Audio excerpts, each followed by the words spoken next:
to Maitland in the Hunter region of beautiful regional New South Wales, a popular holiday makers hotspot with everything from outdoor family activities to quaint villages and luxury wineries with gorgeous local produce. And it just happens to be the ideal location for round 4 of our Penrite ProMX Championship presented by AMX Superstores.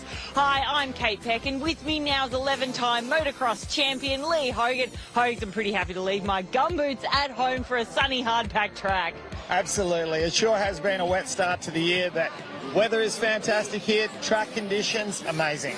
Now, let's talk about MX1. Jed Beaton on the Boost Mobile Honda. Great performance in tricky technical conditions to take the championship lead. He really wasn't that fazed by all the chaos, though.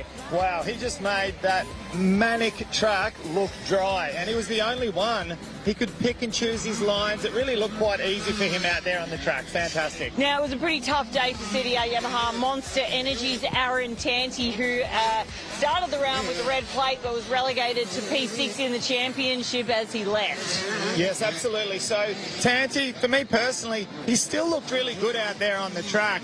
It just happened that he was one of many to have a mechanical DNF out there, and he certainly wasn't the only one, that's for sure. Now, let's talk about MX2. Brodie Connolly on the Honda. He just took all the mud and chaos into his stride to take the round win. Well, very similar to Jed Beaton in the 450 class. Brodie Connolly just made the track look dry out there. He could go wherever he wanted on the track, and along with that confidence came 2 very good starts, 2 hole shots. So when you're feeling like that in the mud, but hey, he's a Kiwi. It's to be expected.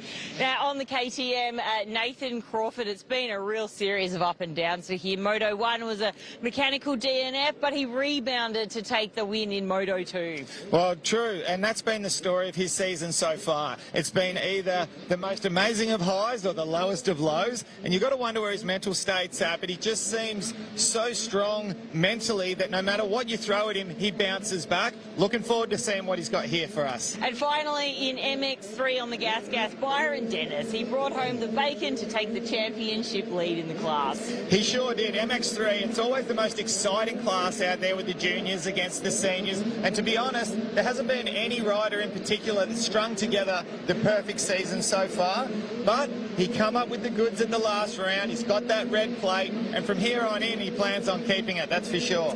All right, well, let's go racing, Lee, and head to the box with expert commentator Danny Ham. Well, thanks, guys. We are wasting absolutely zero time here at Maitland as we already have our 85 class on the line, ready to go. You did see in the background just a moment ago, the riders were out on their sighting lap, and this is going to really test the riders today. Of course, we saw the 85s at our last round, but unfortunately, the mud really made life difficult for these smaller bikes to get around.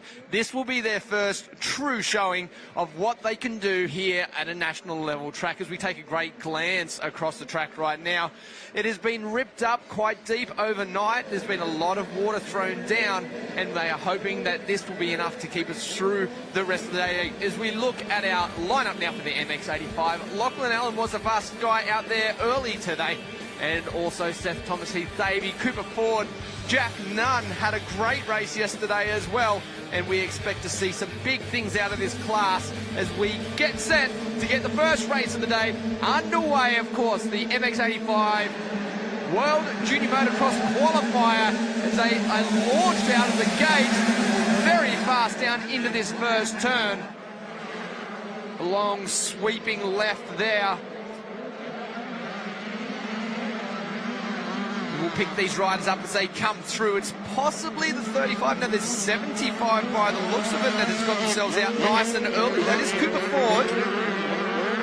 As the riders also need to figure out this track nice and early. Lachlan Allen up the inside of the 35 machine. He was our winner yesterday and also the fastest rider on the track in warm-up today as they launch over the top of the big tabletop in the middle and down this very fast long straight into this tight right-hand corner. We will start to see these lines opening up more and more as the day progresses. That corner in particular yesterday had about 5 or 6 separate ruts going through there, and it was very important that you figured out nice and early which rut you wanted to take. over through this split part of the track, and you can see again those ruts just starting to form, and these riders leaning off the back of the bikes, trying to keep those rear wheels to the ground and get as much drive as they can as these riders start to settle themselves in. 295 there of Seth Thomas, just trying to make his way up the inside of Jack Nunn by the looks of things, but also in that little battle is Bodie Court, as the riders into the left-hander here as they make their way towards the finish line to complete their first lap.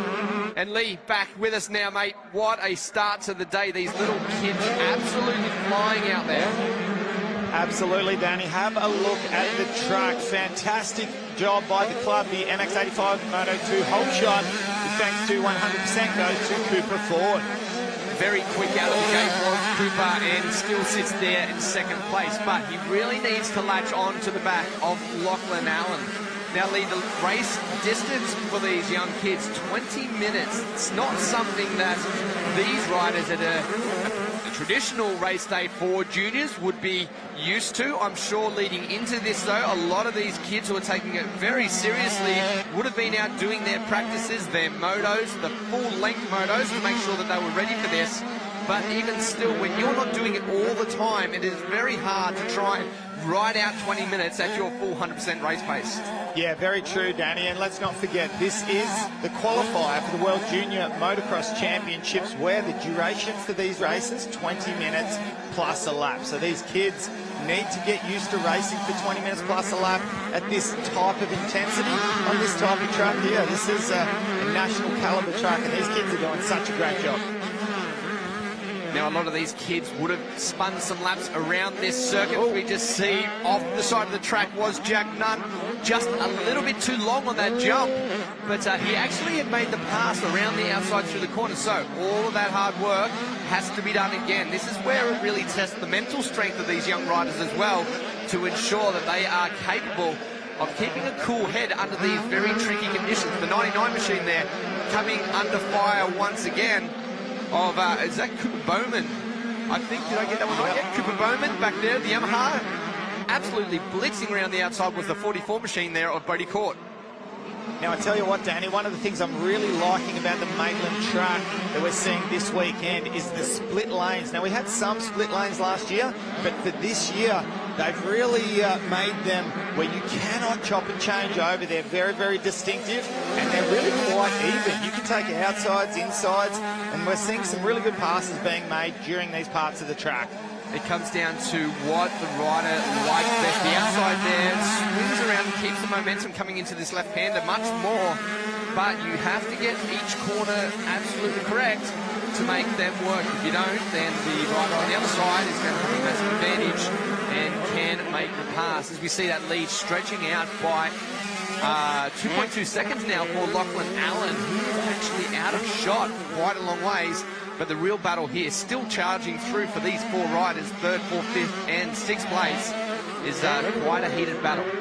Our series points leader, Seth Thomas, has just made a move from fourth place up to third. So things looking good for the number 295 machine. It continues to be Lachlan Allen, up at the head of the pack on the KTM. How's the height these riders are getting off that middle tabletop? So cool to see these young riders have no fear when it comes to these larger jumps. As they get up and over the top of it, we go back just a little bit further and pick up the 32 machine there of Lewis Fredwell, but it looks like Deegan Ford, a name that we've seen previously in 65 rounds. He is also there. He's just moved himself into 10th place on the Yamaha just there on screen. So Cooper Ford up in second place, number 75 on the KTM machine. He's only 2.8 seconds behind as we have a look at the Honda replay here. All kinds of stepping sideways there, and a beautiful little passing move there up the inside. That was well planned out, wasn't it? It's something that you see a more experienced rider and knew exactly where he was going to make that pass, had it set up nice and early and broke just that little bit later to make sure that inside line was going to work for him. So good move there by Deegan Ford. As we look here at the 194 machine. Taj Schulenberg, I'm going to have a go at that for you, Danny. Thank you, mate. He has got some battling of his own there with the 38 machine of Cooper Denneher, but right there as well. It looks like the 38 has got the pass made now. So these riders, no matter where they are on the track, all having some great battles early on in this race. And we're only 7 minutes into this race. As that battle there for the minor positions, 3rd through to 6th, still continues to be nice and close. As they move into Pirelli, left-hand turn just here. Now lead those ruts, only just starting to form up at the moment. And when I rode at the track yesterday, you could see so many different lines that if you didn't pick the right one really could disadvantage you, and they're only just developing now. So I expect by the time the big boys get out there, we are going to start seeing a lot more options. The track today probably ripped a little bit deeper and a little bit looser than we did see yesterday. And also a tad more watered down today. Yesterday we had lots of ruts. It was great to see, and those ruts, they weren't your traditional beautiful tip it in. They had all kinds of hooks and different shapes going on. So I really am glad it was you out there on the bike and not me. It didn't look like the type of ruts that you'd really enjoy, just flowing and tipping through. As we can see here, once again, this split section has become out of Michelin corner. Is just fantastic and really separating the riders here. Number 99 on the screen at the moment. Cooper Bowman finds himself back in 6th place and doing a great job. That was Peter Wolf we saw just a moment ago, also on the 28 machine. As we see Richie Lawler on screen right now. So he is amongst this little group that we have of these riders back there in 6, 7 and 8. But back, oh actually no, here it is, it's Wolf and also Bowman that are challenging it off here, and looks like Wolf might have made that pass just going into that left-hander through the long fast right, sets it up nice and early and has made that pass as they move to the finish line. So on our timing screen, things will switch around, and Wolf puts himself up there into 6th place. But have a look, here's the split lane here. A mistake though by the 99 machine probably isn't going to allow him to challenge that pass back.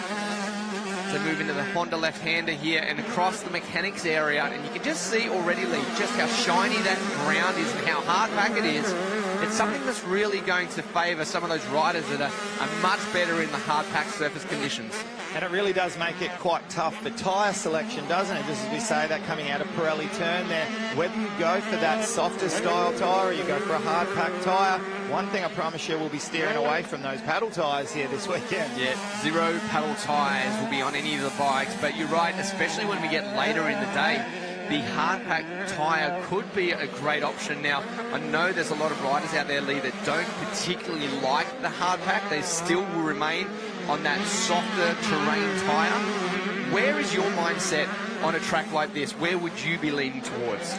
Yeah, look, at the moment, I think you'd go for that mid-soft tyre at the moment, because if it's a good tyre company, I know there's a lot of tyre companies out there. I personally use Michelin tyres. The mid-soft still works exceptionally well on the hard pack. So I guess you need to know your tyres that you're using, but without a doubt for me, I'd be mid-soft. However, speaking to Brett Metcalf, as we were yesterday, he goes for the mid-hard here, and he said it really felt quite good yesterday. So it does come down to personal preference, throttle control, line selection, but I think as we see the track at the moment, certainly this part of the track here, you'd want to go for that medium soft tyre, which I think predominantly the bulk of the riders were going for yesterday.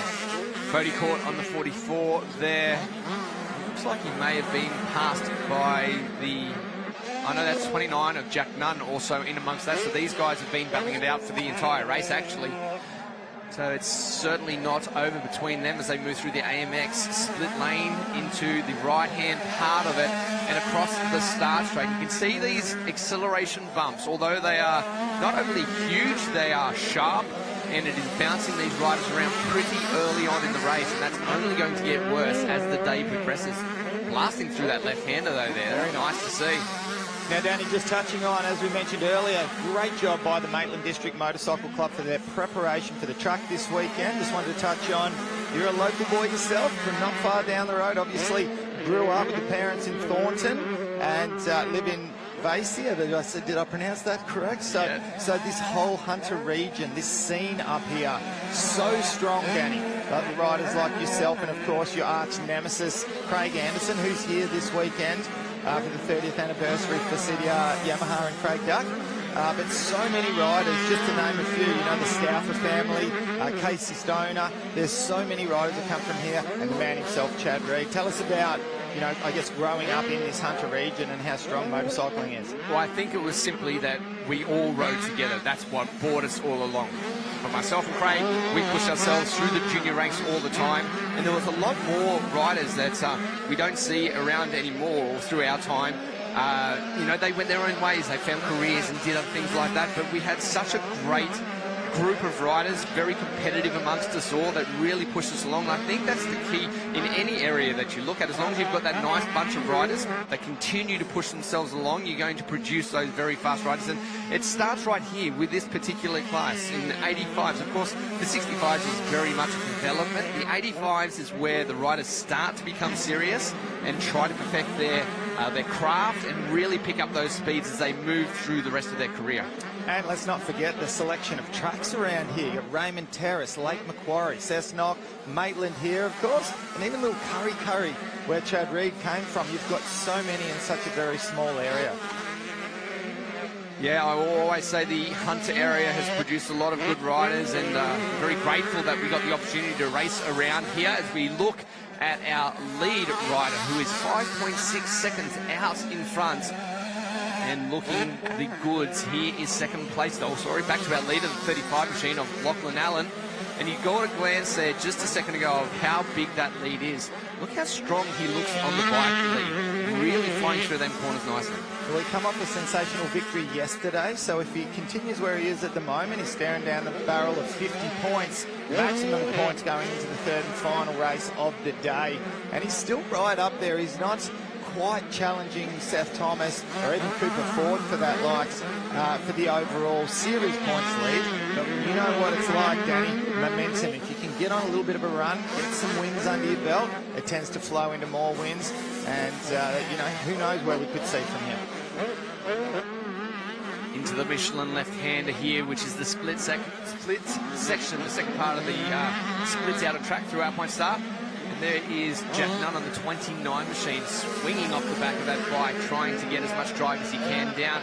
But these two have been battling it out for the entire race. We have 6.5 minutes left to go in this one, and already we would usually expect to see some of the riders slowing down, showing some fatigue, but these riders are just continuing to push. A little mistake though by Court just there on the 44 machine, but he's still within striking range to move himself up into fourth place if they can continue to battle this one out.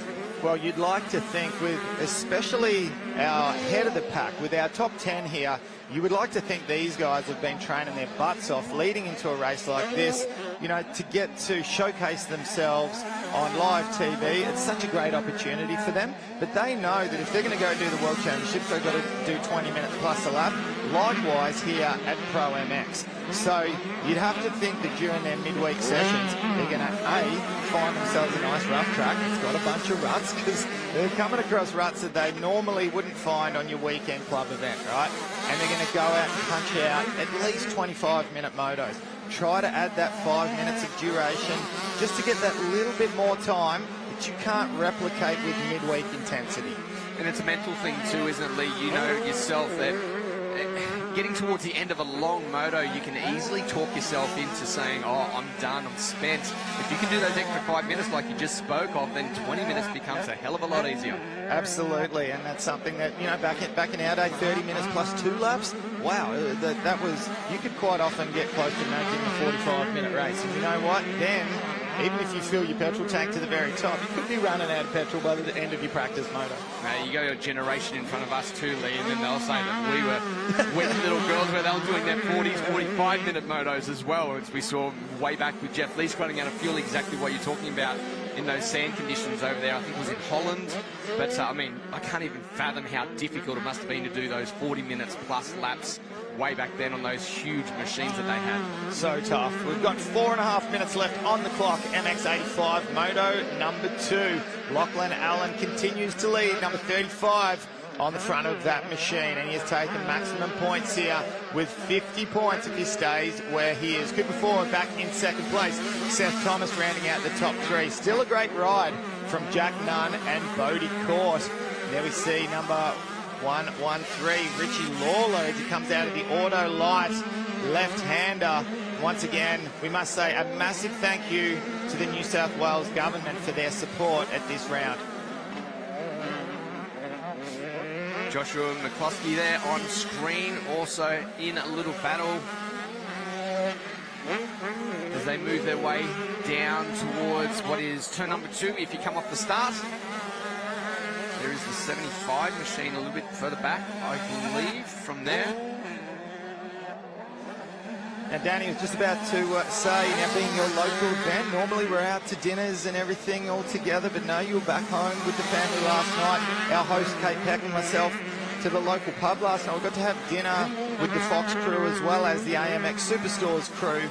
And, man, it was great to get some insights from them, their growth, what's going on, and their support that they have for the series. It's just fantastic. And look, with the likes of Penrite being our main naming rights sponsor, along with AMX Superstores, what a fantastic group of sponsors we have.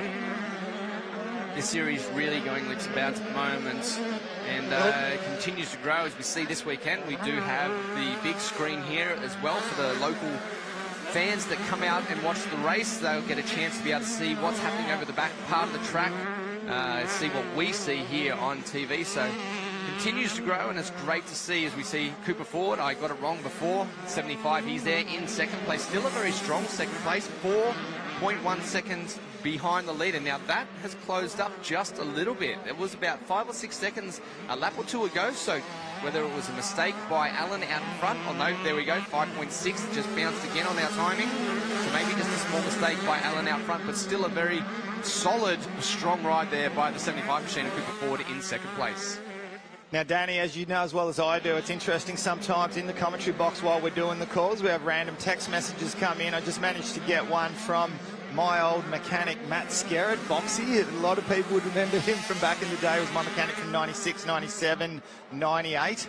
He just sent me in a text saying that kid out in the lead, Lachlan Allen, he built his motor for him just recently. And he is certainly shining out there at the head of the pack. So great job, Boxy. Good job to see all these decades later still in the sport and doing great things for the kids out there. I do like that form from Lachlan Allen. He looks very strong on the bike as he continues to close out this race with only a minute and a half to go. There he's looking forward to 75, as we said, in second. Still not too far back. It wouldn't take too much of a mistake for him to be onto the back wheel of our leader if he had one. That is, of course, the leader. But glance over the shoulder to see who's back there. And that is Seth Thomas on the 295 machine. You don't want to be slowing down too much. Ooh, little mistake there in the corner as we get to these closing parts of this race.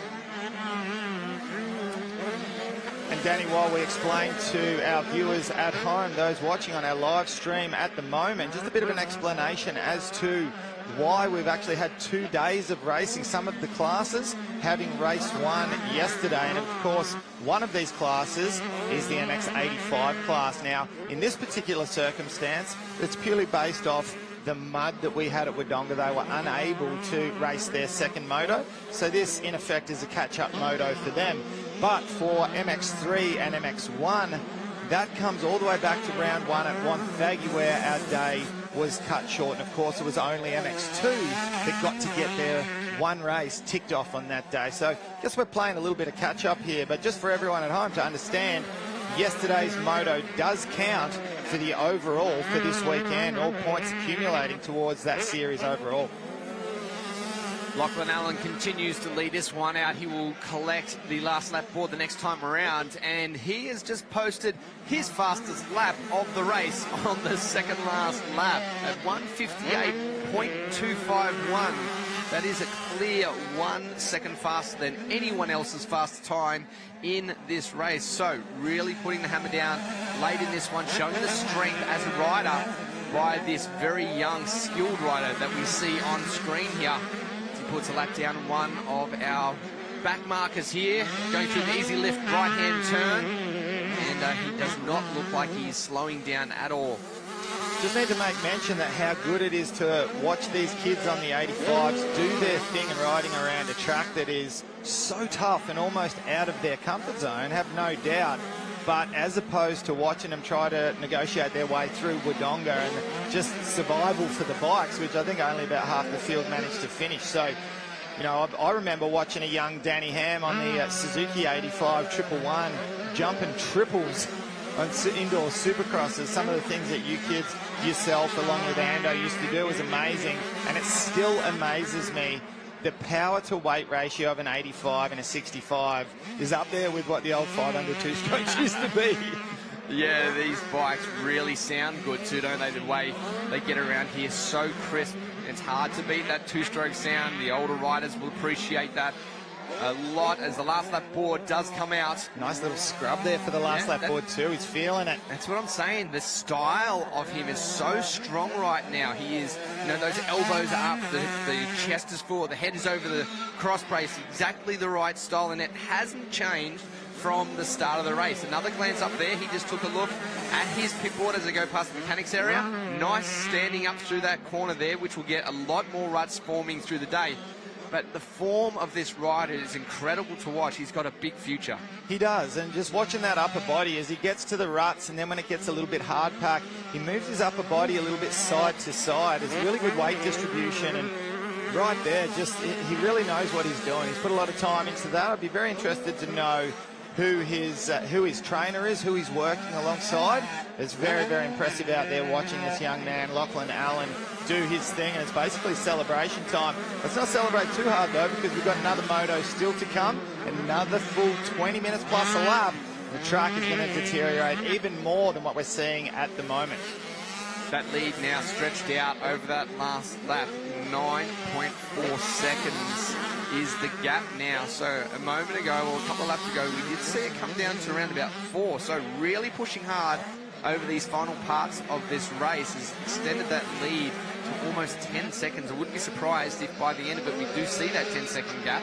But he does only have half a lap to go in this one as he puts the lap down on another one of our riders through the Thor left-hander and into this long sweeping right, which has been a sand corner of late, but there's not a lot of sand through there at the moment. It's developing some very sharp edges late yesterday, and I think we'll see the same thing as we go through the rest of the day. But Lee, what a performance by this rider on the 35 machine.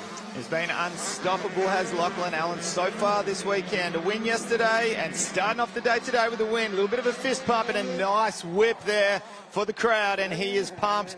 Certainly a star of the future there, Danny Ham. Lachlan Allen makes it 2 from 2 so far. Can he make it 3 from 3? We will find out later in the day.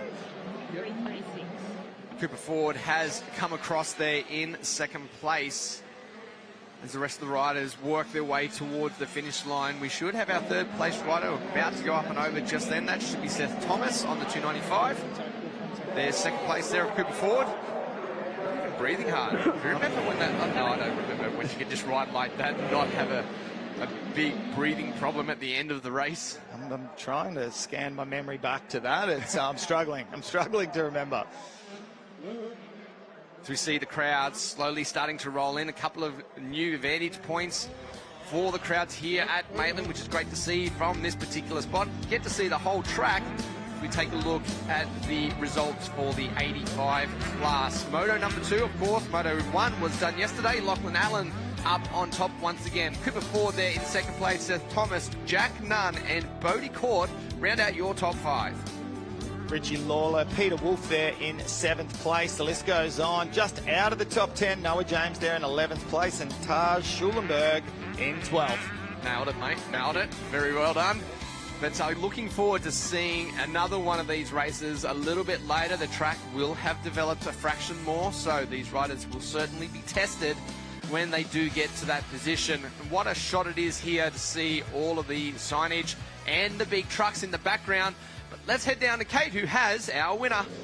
Lachlan Allen, congratulations on another P1, a really dominant performance from you this weekend. Are you having fun out there?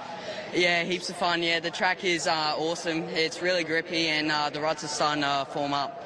So it's, yeah, heaps of fun. Fantastic. All right, we've still got one more moto to do. Can you get it done again? Perfect weekend. Yeah, if I get a good start, I should be able to hopefully keep a good gap and pull off the win. All right, great to hear from you. Back to you, boys. Well, what an amazing ride for Lachlan Allen, and sensational win. Let's see what he's got for us later on. Can he make it 3 from 3, Danny? What do you think? Yeah, well, continue that form. I have no doubt he will be up there at the pointy end, but a perfect weekend. It's only up to him as we take a look at the highlights right now for that race. And of course, these little bikes launched out of the gate. It was going to be fourth. They got to the first turn first, but you can see just on the outside there, Lachlan Allen also got himself a good start, which is vital when you want to run yourself up the front. It seems our highlights might have just disappeared there for a second, but it was a great race by all of these 85s. And again, we've got Moto3. Here we go, back to it. And it was a good little battle between these 3 riders here. That was, of course, Jack Nunn. Little exit stage right there for Jack, unfortunately, but he got back on nice and quick and only lost 1 position. This was the pass by Fort. Up the inside there, very well thought out and executed. As we see the rest of these riders launching up over that big tabletop. That's a fair, sizable jump right there, Lee, especially for these smaller bikes. A couple of small moments throughout the race for some of these riders. 44, Brody Court, just a little bit loose on the exit, but this guy, I honestly, from the time he was on the TV, didn't see too many mistakes at all. Yeah, the front of that number 35 machine was clean right the way to the checkered flag, and when it came out, it was all about Lachlan Allen. Fantastic job. And he has seen nothing but clear air out the head of the track, that is for sure, Danny. All right, well, MX 85 WMX qualifier in the books. Time for a quick break. When we come back, MX2, race number 2.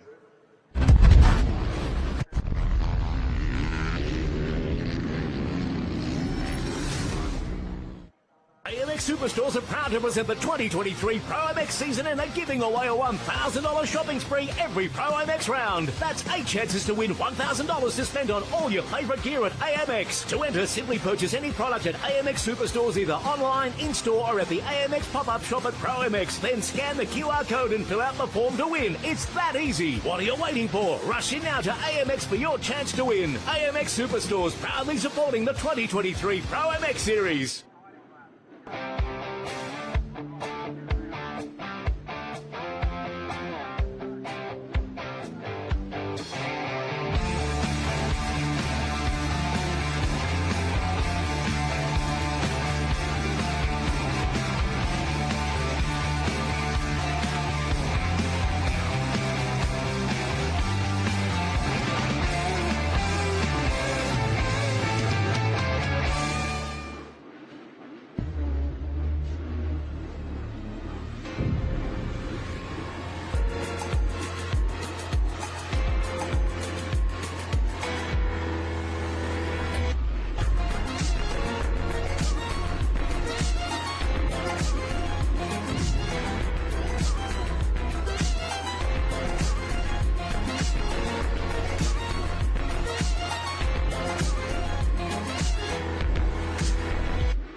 Whatever your passion, ignite it with Autolite.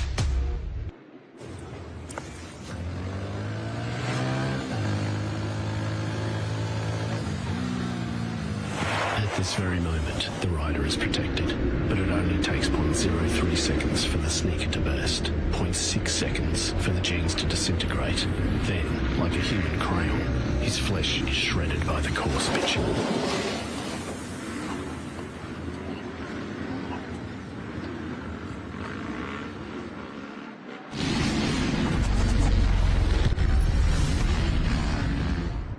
Welcome to this week's Michelin track preview here at Maitland. We get a chance this week to head out onto the track and just take a quick glance at how rough and tricky this track is becoming before the pros get out there and show us how it's really done.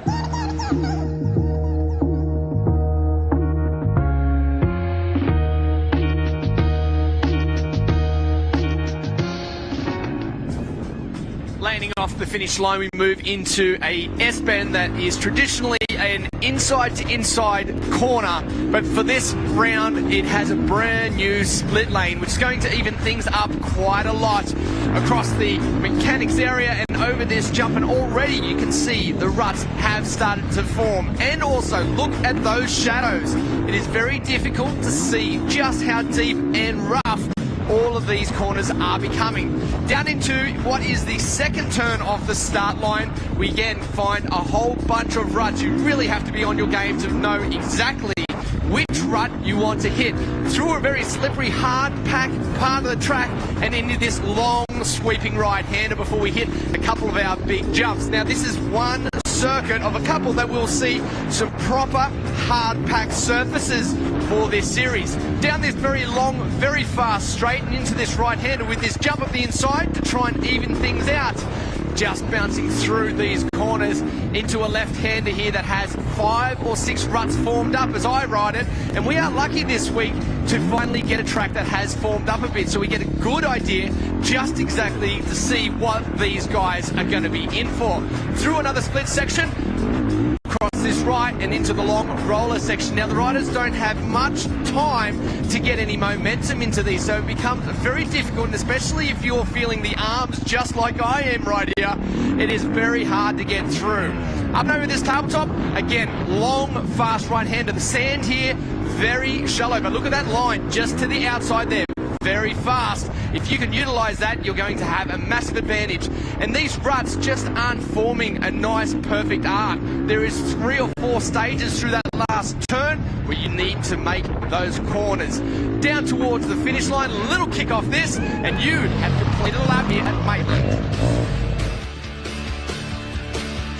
Wow, Danny Ham, that was amazing, and I actually felt my arms pumping up just watching that, just hopping on board with you. And I really liked that left-handed corner that had 7 different ruts, but you found an 8th line there to the outside. That was brilliant. If there's a smoother, easier line on the track, I'm going to find it, I can promise you. That was tricky. It's something, you know, I'm not fit and ready for this, but it even caught me off guard just how tricky these ruts were. The bumps going into the corners twitched the bike around a lot, and it really tightened me up instantly out there. So if any of these riders are feeling that way when they get out into the race, they are going to have a difficult day as we look down across the very long start straight. And this particular start, Lee, everyone favours the left-hand side of the screen, but right-hand side if you're sitting on the gates. All right, let's quickly go down to Kate, who's on the start line.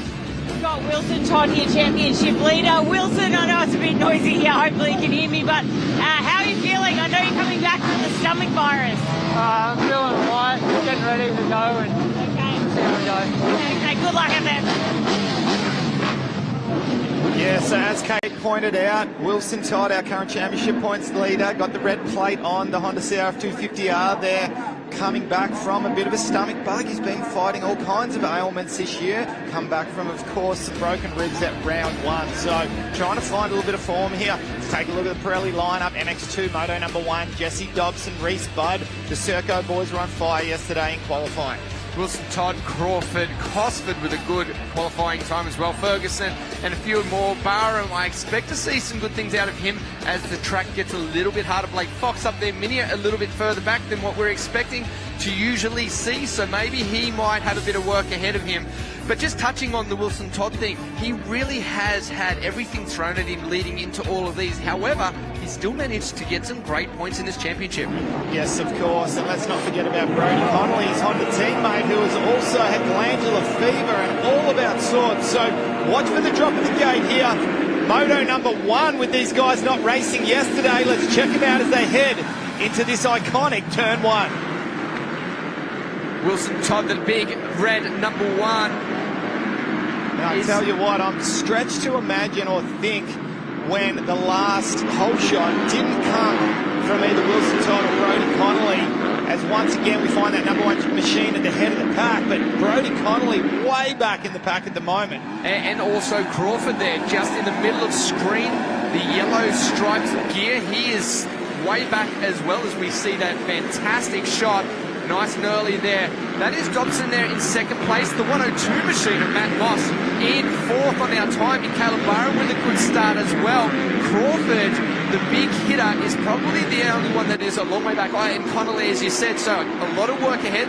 Caught Connolly just a second ago, so he is definitely buried deep in this pack as the riders try to sort themselves out with the 7-hole shot of Ward, of course, going to the number 1 machine of Wilson Todd. Maybe that's what Wilson needs. Have Kate talk to her on the line. That seems to have helped in this one.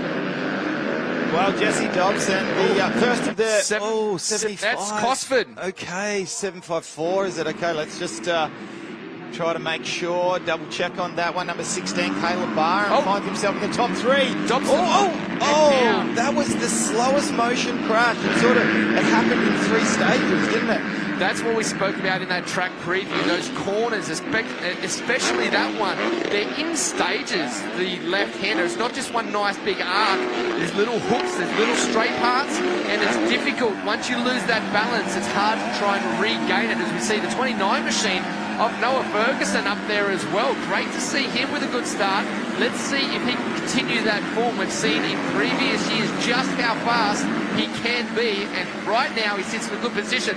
Moss, though, the guy really pushing hard at the moment. And a really creative, awesome line from Matt Moss on that cornerback there. It was really fine. It's some good dirt. Little mistake there. Drops him back into the clutches of Ferguson. But just about to make mention, you know and I know, Danny, how hard it is to step down to the 250 class and be competitive. These kids hold it on. They're so fast and they ride at a different intensity. And you can't really expect Mossy to just come down and immediately be up the pointy end of the field. But of course, somehow he manages to do so. Yesterday, super fast in qualifying as well. Just now onto the back of this little trio of riders is the 199 machine. Of course, Nathan Crawford, we've seen such fast speeds out of him through the series so far and expect to see him continuing to move forwards. Barham almost able to do 2-2 through those rollers. A great run out of that corner, but Moss still there. And also on the back of Crawford was one of the fastest guys in qualifying of Reese Budd, the 22 machine. He is starting to show this speed as well in this race. All right, so Noah Ferguson up now into 3rd spot. Barham back there currently in 2nd place, but just inconspicuously at the head of the pack, doing his thing. Nice and smooth and calculated. Our current championship points leader, Wilson Todd's already starting to edge away. Wow, look at the scrubs by all the riders trying to stay nice and low. Oh, Moss here, great line. It's not a spot you expect a pass to be made, but somehow Moss has done it. And that inside was good as well. Now, here's his line where he cuts back to the inside, so... What a battle we have. Beautiful. Crawford also. Here's that line, outside, crosses over. Great line there by Moss. Crawford joins the party. He is now up in front of Ferguson. You can see those bikes moving around underneath them with that slippery surface. Todd doing his own thing out in front. This battle is fantastic. What a race is unfolding in front of our eyes right now as they make their way into Maxis, the right-hand turn in the middle of the circuit, and head towards the big jumps. They get some huge airtime off this next one, Danny. Wow, looked like Bud has made the pass there on Ferguson. Ferguson slowing right down there. Whether he just lost vision there for a second or something else was wrong. Haruki Yokoyama is also there. Oh, Moss down. And that was also Crawford that went off track. Oh, it looks like Moss has hurt himself. What has he done here? There's the dust of Crawford getting back on track. So that fell apart so quick. All right, let's hope that's nothing major for Matt Moss. Just maybe a little corky to the leg or something, because it's been so good watching him do his thing. Let's take a look at the Honda replay as he heads through. Little bit squirrely there, but tipping it in. It's in this first part of the rut. Front wheel just slipped in that dirt. And a bit of a kick off to the side of the track there for Nathan Crawford. Yeah, it looked like Moss just missed the entry to that rut. A little bit of a step out going into it. And he sat over the top of it. So unfortunate for him, he has dropped back. Now Crawford, we saw great speed out of him. He's straight back there. Is that him behind? He's in 3rd? Yep. So even with the off-track excursion, sits himself there in 3rd place. Well, maybe that's what all that dust was him just wedged trying to get back onto the track as the riders exit. Honda left-handed turn, and Noah Ferguson on screen at the moment. Everyone trying to keep off that shiny, slippery dirt. If you can see that hard pack stuff, not much traction there at all. They're trying to stay in that grippy dirt. Now, we talk about it a lot, especially when we get to the sand tracks, how you have your sand specialist riders. Here, this is where a completely different style of riding happens with this hard pack surface, and we see that with the Buds, with the Jesse Dobson, who was very quick early on as well. Barham is a great hard pack rider as well, as we see Crawford blasting around the outside. Wow, the momentum through there. Yeah, that was brilliant. Okay, so now that we see Nathan Crawford there, he needs to try to keep that position. I like to see what I saw there from Caleb Barham, not just settling, just going to nicely, politely slot in behind Nathan Crawford here. He showed that front wheel. He showed that he means business. Well, off the side of the track for Barham. Yep, so he's lost a bit of time, though, doing it because Bud almost made that pass. He was around about a second back, so the mistake there by Barham has allowed Bud into striking range. So use the two separate lines through here. Nice cut across the lines by Bud, looking for those smoother lines. Barham has been very good through here as he maintains that spot. Moss just at the bottom of the screen there, so he has taken himself off the track. Barham tried to protect his line, but that may have opened the door for Bud as they go up over the finish line. Watch for the scrubs and the two separate lines through here. Which one will work the best? Okay, so just to the naked eye, looking down here from a bird's eye view, looks to me like Crawford's starting to take a little bit of time now out of our race leader. And sure enough, if we have a look here, the last lap, Wilson Todd, a 149.4, a 148.2. So Nathan Crawford is on the charge. Ferguson now regaining that momentum he had early on after we saw him just slow down there for a minute, a couple of laps back, looking for these new lines. A very wide line here to the outside. You've got to search, though, to try and see which one is going to work the best. With 17 minutes, you have that room to move around and see if you can find those lines that will work the best for you, potentially make those passes. Oh, the scrub there by Ferguson. And just from a championship point of view, Danny, out of the head of the pack, Wilson Todd finds himself 130 points and a monumental championship points lead over his teammate Brodie Connolly on 110 points. So he's holding down a 20-point lead at the moment, and Connolly back in 8th place and really not feeling the healthiest at the moment. So the next in line is Nathan Crawford, who even after his points relegations, even after his mechanical DNF, finds himself with 97 points and in 3rd place in the championship. Keep your eye on Noah Ferguson. He has really stepped up that intensity over these last couple of laps. A couple of different lines here. Ferguson look to the inside here, possibly. He certainly does, as Bud tries to find something. He's getting creative with his lines. He's opening up those lines. Heading towards his finish line one more time. Certainly not quite as close as he was last time. Is Reece Bud. Now, which line will he try for here? If he goes wide, you don't want to open yourself up for a hard-charging Ferguson. Yeah, Ferguson looks like he's got himself a good run here. Not close enough to get to the inside as all of those lines come together. Oh, and he's actually down. Oh, tucked the front, knifed the front, and down goes Noah Ferguson. Looked very, very similar, Danny, to what Aaron Tanti did while leading the MX1 race yesterday. You see the boards now.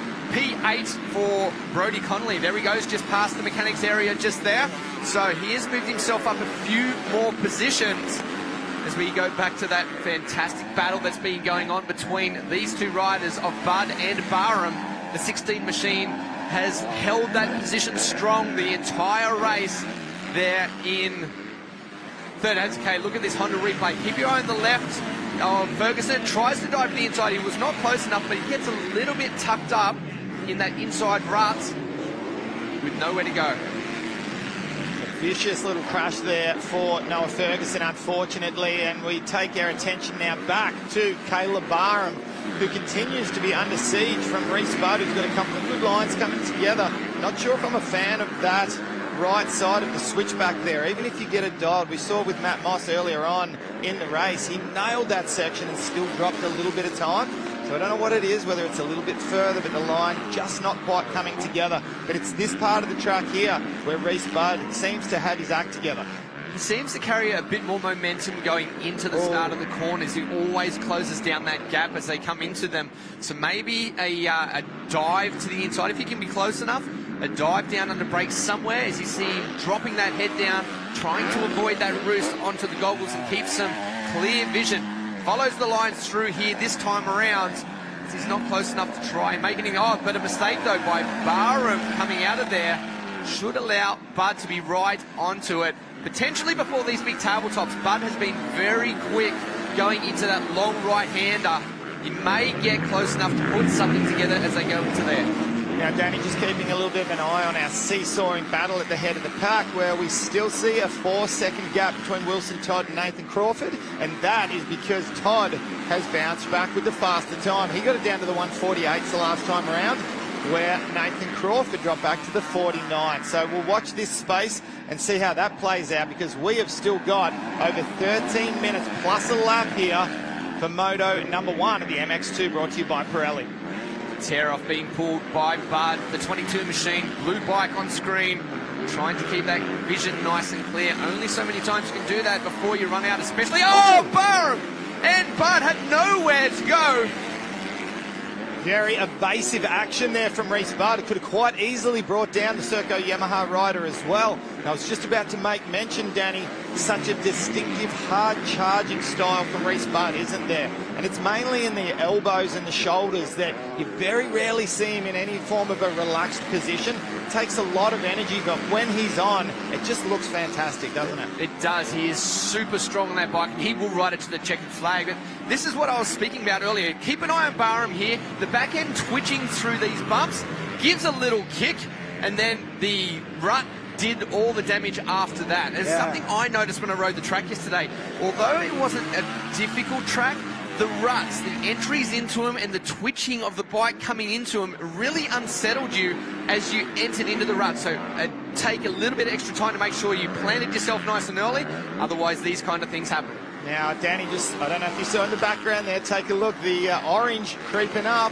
We just saw a 147.4 from Nathan Crawford. So nothing wrong from Wilson Todd. He did a 148.8. Business as usual for him. It is just Nathan Crawford has wound the wick up. Now, does Wilson Todd take it easy, continue these 148s and just ride his own race, or do you feel we may see a little bit of a step up here by Wilson Todd? Yeah, look, I think he's got no choice but to continue to try to do bare minimum what he's doing. He cannot go down to the 149s. He needs to do 148s. As to whether he rolls the dice and thinks to himself, look, Crawford must be riding over his head to go this speed, but you only have to look at recent history to know that Crawford has it in him to go this pace and stay at this pace all the way to the end. At some point through this championship, if this continues to unfold, Wilson Todd is going to have to make that decision to step up and continue to push himself a little bit harder. As he said, his lap times have been 148 nearly every single time we've watched it on the screen here. His consistency is beautiful. 148 is a very fast time, but when you've got Crawford coming up behind you like this, at some point you've got to make that decision. Do I push it and try and hold out here and maybe force Crawford into a mistake if he is pushing that hard, which, man, it could be coming a lot sooner than we think. All over the back of him. I think there also has to come a time as well, Danny, where you look at the end game of the championship. Crawford up the inside, line closed off though by a very intelligent Wilson Todd there. A 146 from Nathan Crawford. Just got the fastest lap of the race. He is on fire as we have 10 minutes plus a lap still to go. A 146 is the fastest time we saw today in the MX1s as we head back down to Kate. Yeah, just spoke to Nathan Crawford's mechanic, just a really quick one. I asked him if there's more in him and he said yes. He was so excited, he's really found his flow. It's something we've seen a lot out of Crawford when he does find himself in these positions. He can hold this pace for lap after lap. A very strong rider, and as you mentioned at the start, Lee, a very strong mental rider. Oh, and that's how race leader's gone down. Now, has he come together with a lapped rider? So it's a Kawasaki there. Oh, that is going to hurt for Wilson Todd. Very quick moving out of the way for Nathan Crawford. Now, where has he picked that bike back up again? It was a 17-second gap back to Bud. I believe he'll still be in second place. Yeah, there's Bud in the background. He just needs to settle down and try to just continue to punch out these laps. But how about that pressure that we saw from Crawford? It'd be interesting to see if we had any footage at all from what happened with the lap rider there. But you can only imagine that we've had a crash from that Kawasaki rider. We don't know who that was.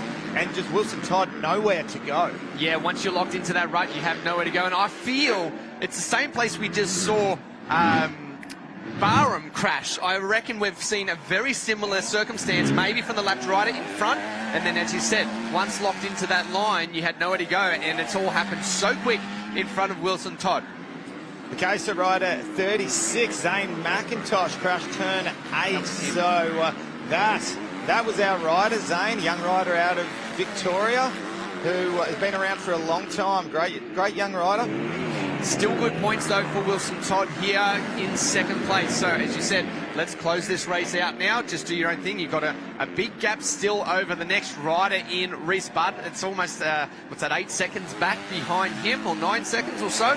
So, he's still got plenty of time to maintain and get some great points in this moto. Certainly not the way he wanted to finish it, but man, is anyone going to be able to run the pace of the leader right now, of Nathan Crawford? That last lap around a 1:49, so clearly he was putting a big charge in at that point of the race with the 1:46 to close down that gap. Yeah, 1:49, bearing in mind he had to almost come to a stop and move out of the way.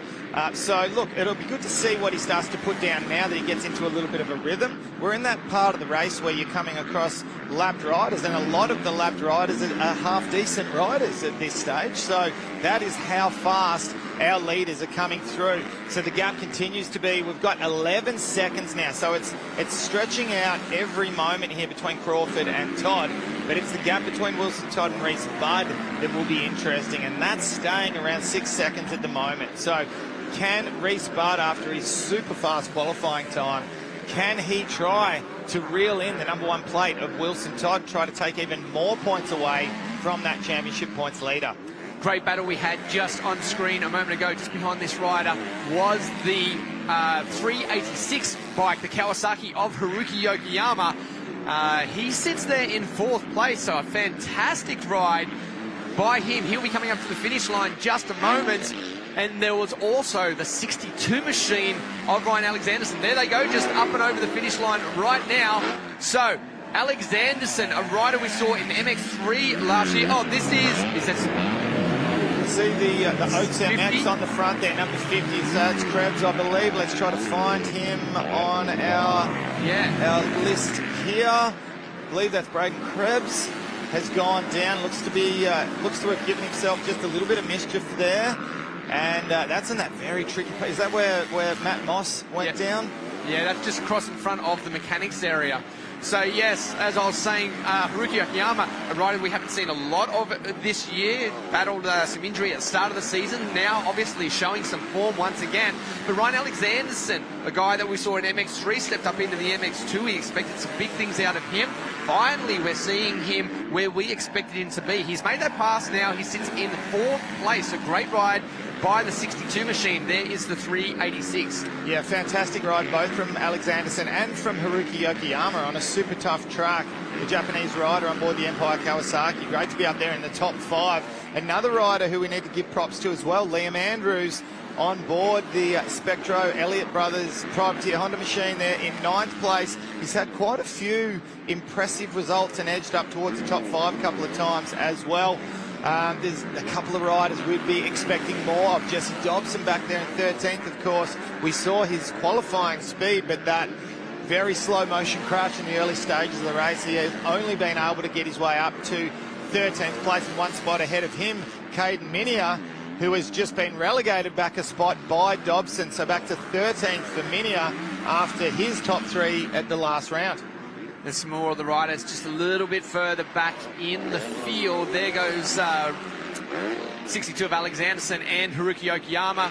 Looking back a little bit further from here, though, Brody Connolly is quite a distance back, around about 11 seconds, so he'll be coming into view very soon. There he is, just up and over. So Connolly has moved himself up into 6th place, as we said, after a terrible start. So continues to move forward, but as we mentioned at the start, battling the sickness as well on a track like this, where the intensity is so high, a track you really can push quite hard, particularly at the moment when we still see a lot of moisture in the ground.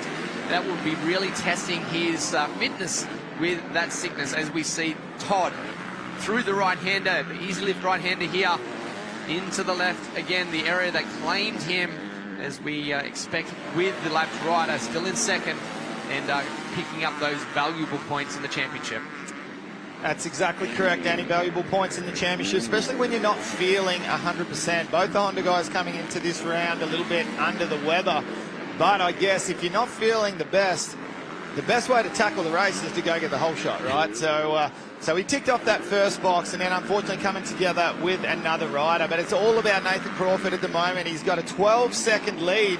There we see Jace Cosford with no peak on the helmet after his early get-off. So out of the top unfortunately 25, for him, he is nowhere to be seen there. That's unfortunate. It must have been a big hit to where he was through the end of those rollers, a very fast part of the track.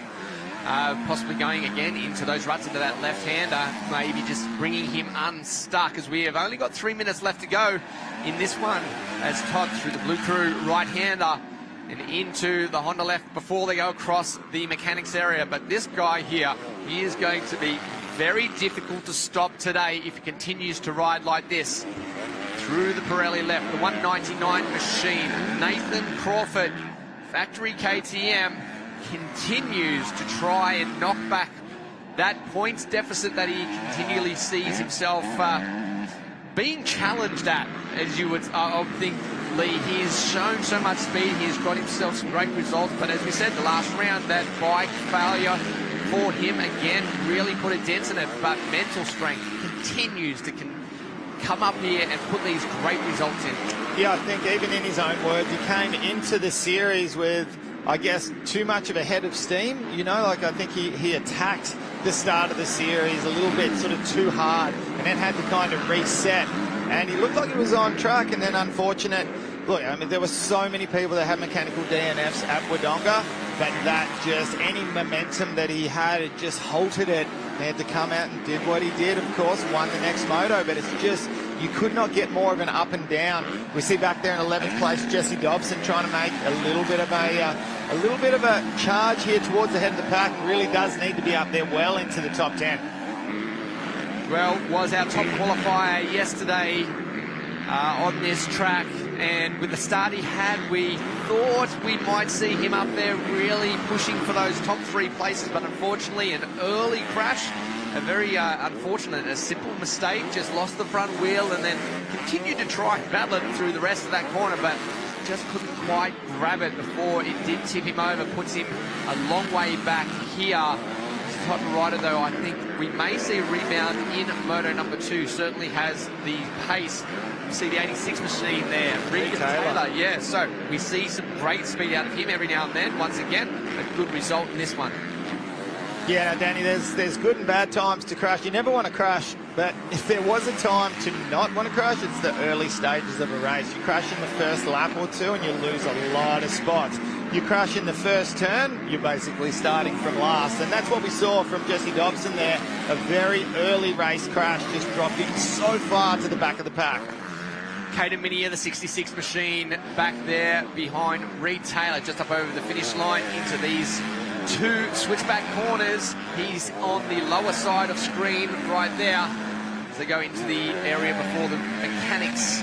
He sits back there in 12th place at the moment, so a track that is certainly testing the skill level of the very young Caden Minier. There he is up and over the tabletop, but this guy here, Jesse Dobson, continues to move himself forwards. Dobson with some relatively good times there with a 151 that last lap around, but that is not going to move him up too quickly in amongst the rest of this field, as Ferguson, the last lap around, 2 places in front, did a 49.7. So he really needs to continue to bring that race pace up late in this one if he wants to move up a few more places. Well, the only other rider in the 149s was Noah Ferguson back there in 6th place. So, yeah, you're exactly right, Danny. That just goes to show they've kind of gone into settle mode. Nathan Crawford with a nice 12.5 second gap over Wilson Todd. He's let the race play into his hands, and he has well control over that lead at the moment. As we get to the last lap board, Nathan Crawford finds himself on the final lap here, MX2 Moto 1.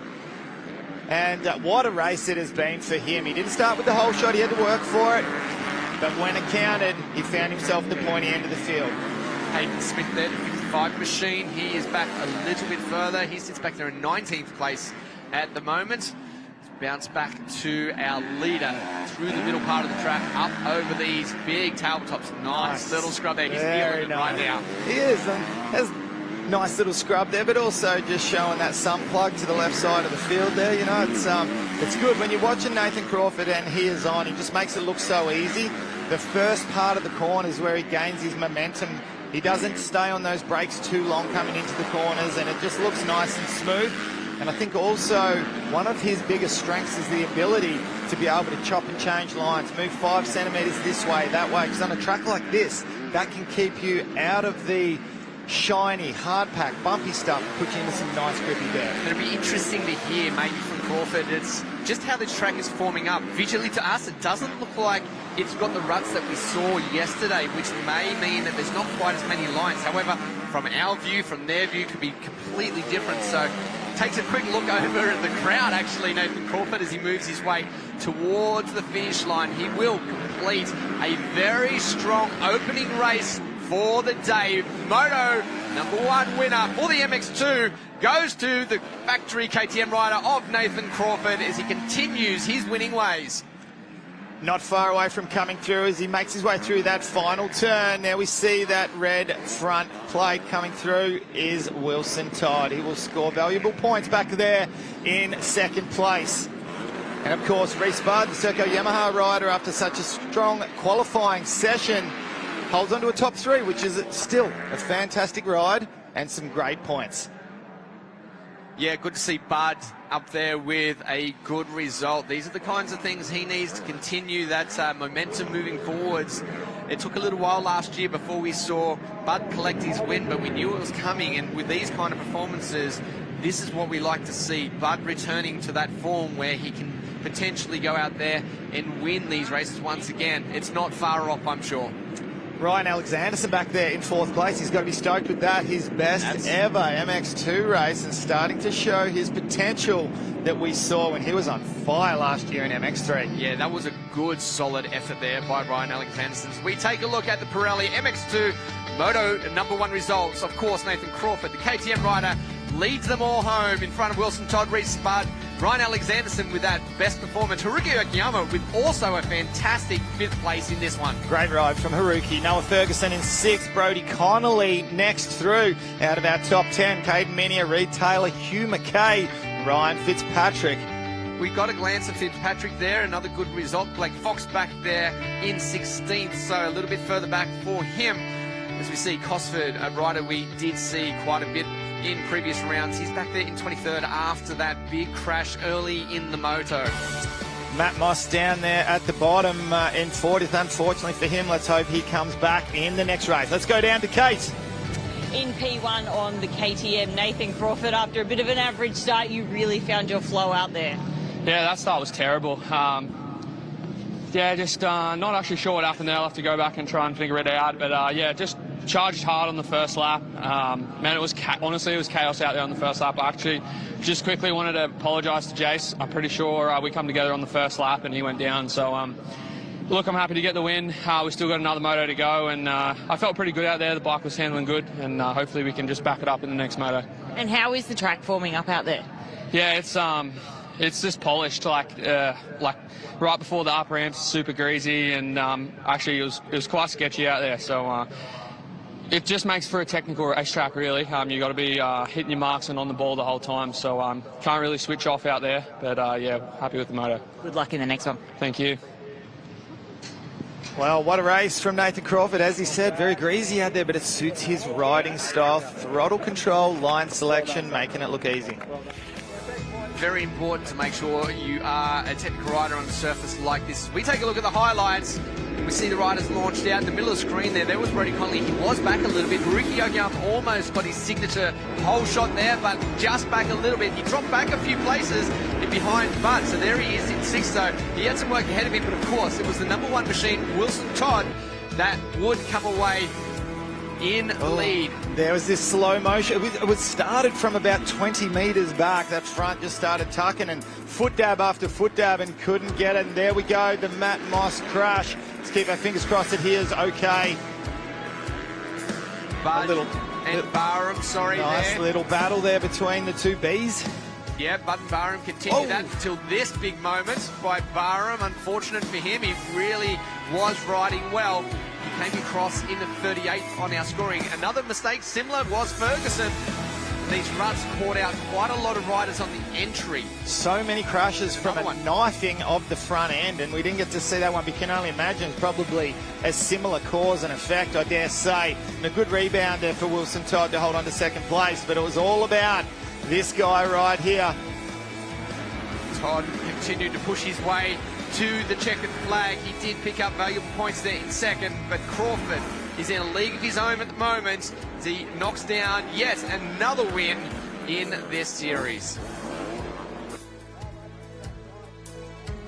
All right, well, what a race, number 1 we saw for the MX2 class. Time for a quick little break. When we come back, it's time for the AMX Superstores MX1 pole shootout.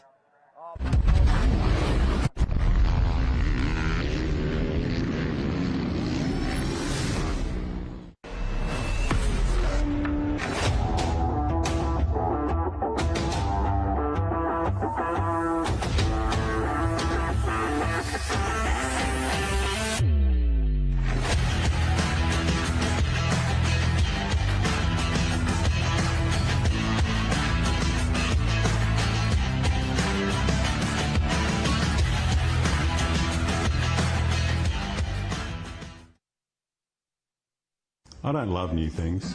I've never been one to change for change's sake, unless of course they're better. The equipment we use for a reason. We've been growing grapes on this property for over 60 years. It all started with my dad's dad.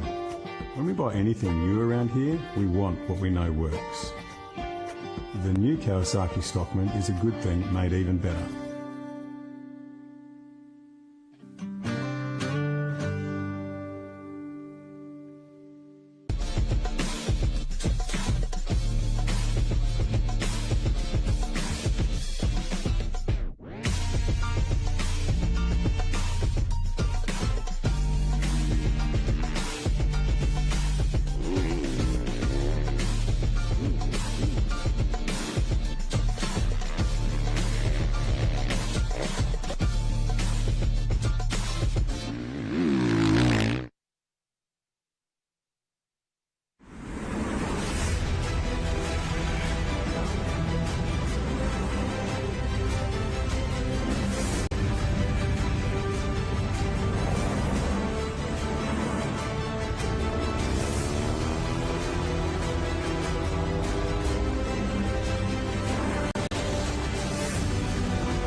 Welcome back to the Penrite Oils ProMX Championships, brought to you by AMX Superstores. We're, of course, at Maitland, and what an awesome MX2 race we just saw there. Danny Ham and Nathan Crawford on fire. So fast out there, as we would expect, but something he made point of is just simply how greasy this track is. Now, if there's a bike or a class out on track that's going to be struggling with the greasiness of a surface, it's these boys right here. And this is really going to be interesting, Lee, because they are out there at the moment for their pole shootout, which means they need to set down a quick pace. And this guy in warm-up this morning was super fast.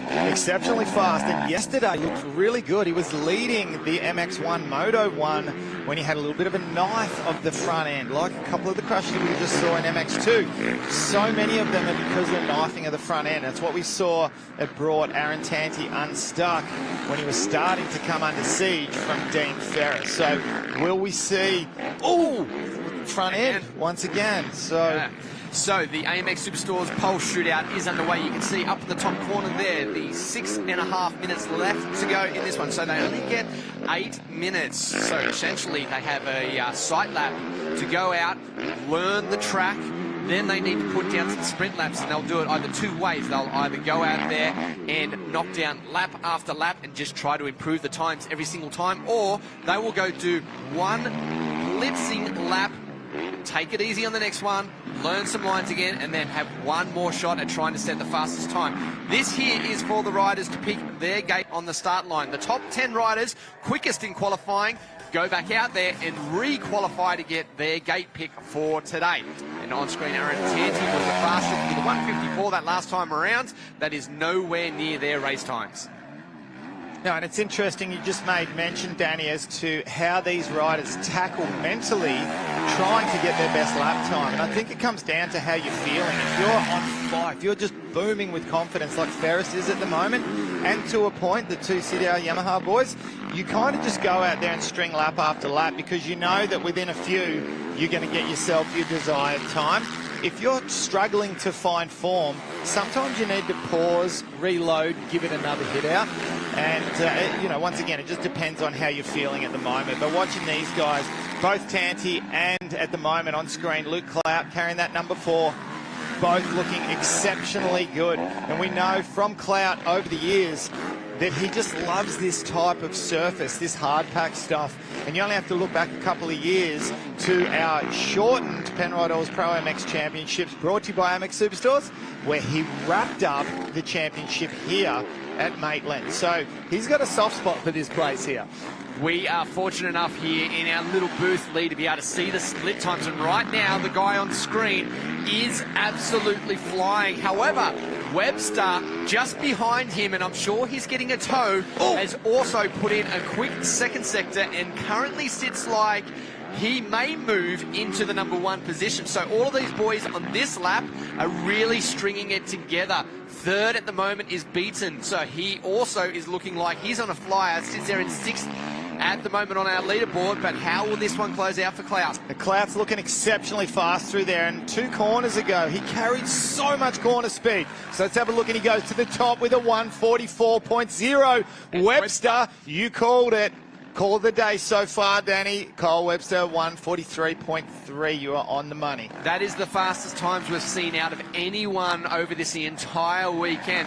Here is the opposite way of doing it. So the number 5, Kirk Gibbs, he's going to continue to just knock these laps down. Where we see Webster, he blitzed out that lap, got himself to the top. He will take a breather and then go for one more hit out.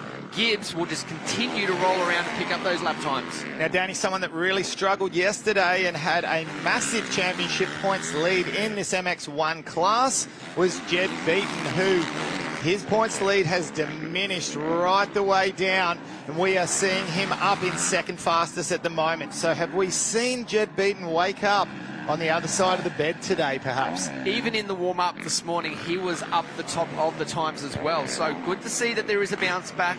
Yesterday, he looked a little out of sorts while he was doing his race. So good to see him bouncing it back. Gibbs with a couple of mistakes here, and looking at all of our times, every single rider now has backed it down, and including Gibbs after a couple of little mistakes there. So they will have another head out to see who is going to do it. They've got one more shot. Actually, they've probably got two more shots at getting the fastest lap time. Yeah, talking to Gibbsy last night, he made mention. I said, look, great ride today. He said, I felt good at the start, but then it was just kind of survival. I made it through. So finished well. He looked great. He was right up there in the pointy end of the field, but he didn't quite have the pace to hang with the top three. That's the same bump that Luke Cloud hit just before. Yeah, so these little bumps, that's what I'm saying. The track, it appears to be a little easier than it is, but it's these bumps going into the corners that unsettle you. Again, it didn't sit real good just there. However, Ferris said he was very comfortable yesterday with the way his bike was handling, so that's the first challenge right there, is to go and feel comfortable on the bike as he comes up and over. He moves up into 5th place with a 1:45, a good speed as well, and again, he looks like he's just knocking down those laps. But certainly right now we are starting to get to the next push by all of these riders to pick up a quick time as they go through this next lap. Our scoring or our timing looks like they might have dropped out from our sector, so we're a little bit blind as well. Webster on the rider screen. He's going to take one more shot at it the next time. Now, something that Dean Ferris made mention of in the podium, Danny, was that they made a little bit of a bike change, quite a dramatic bike change to the handling for qualifying yesterday. Completely the wrong direction. So for the race, they went back to their original practice setting. And that's what Dean Ferris is prone to do from time to time, to make a little bit of a dramatic bike change that sometimes doesn't pay off. So be interesting to know, how does he tackle today's track, because it looks totally different to what we saw yesterday. Jed Beaton right there on screen, the 14 bike.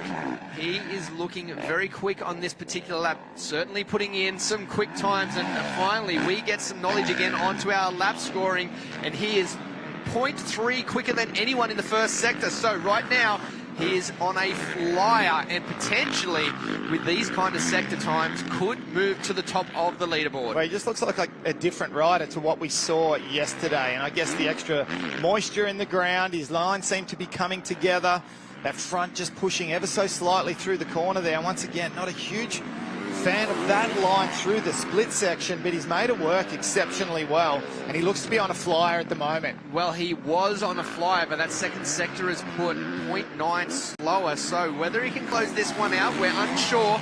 On the leaderboard on the left-hand side, Tanti has moved himself up into 2nd place, so as we expected, Tanti looked good yesterday. Nice run through that left-hander there, Lee, in that big long rut. Yeah, making his way towards this final little section before the finish line. So within a couple of seconds, we're going to know where he will sit. And I think he'll slide up into 2nd place there, and just 0.3 of a second off his teammates. So top 2 lockout here as the checkered flag comes out for Honda. We can't even see who may be on a flyer this last lap. Webster, we've got to assume he's rolled around a couple of laps. He will try and get himself a quick time right now. I saw a Yamaha behind them. I assume it was one of the CDRs, so they'll just roll around, look for these lines before they go out on the racetrack for their first race of the day. Beautiful scrub there by Webster. Looking good at the moment, Lee. Yeah, looking really, really nice at the moment. Like we said, at the moment, both Kyle and Jed Beaton have that top 2 in position, but I guess what they'll be interested in is there's no use having this qualifying speed if you can't turn that into race speed with a Blue Crew lockout on the podium for Moto 1 yesterday. So we'll have to wait and see what their first race of the day brings. And well off the back of the bike there for Kyle Webster as he gets full Sandgroper WA style through that section. Looking nice and fast at the moment, but he doesn't quite seem to be on the same pace that his pole lap time has set. Most of our riders have gone across the finish line, so it appears this is the way it's going to close out. Even if this lap isn't the fastest for Webster, he still will get the fastest time in this session as he moves his way towards the finish line with a 1:44.4, so well off the quickest lap time that he did. That was, I think that might have been Waters. We didn't even get a glance of him. He is back there in 8th place as well. So what a performance by this man, the 96 machine on the Honda, Kyle Webster. And that there certainly has got to bring some confidence into the first of the races for today for him. Yeah, he looked great in Moto 1 yesterday, Danny. Had a good start, really good speed. He looked, I remember looking over at you at one stage. You said, is he reeling in those boys? And it looked like he was. A little bit of a mistake, and that's all she wrote. Let's take a look at the results of the AMX Superstores MX1 pole shootout. Cole Webster, our fastest, from Jed Beaton, Aaron Tanti, Luke Clout and Kirk Gibbs rounding out our top 5. Only 0.7 seconds difference between the first 4, but then it jumps quite considerably through the rest. The first back there, 2.5 seconds back from them.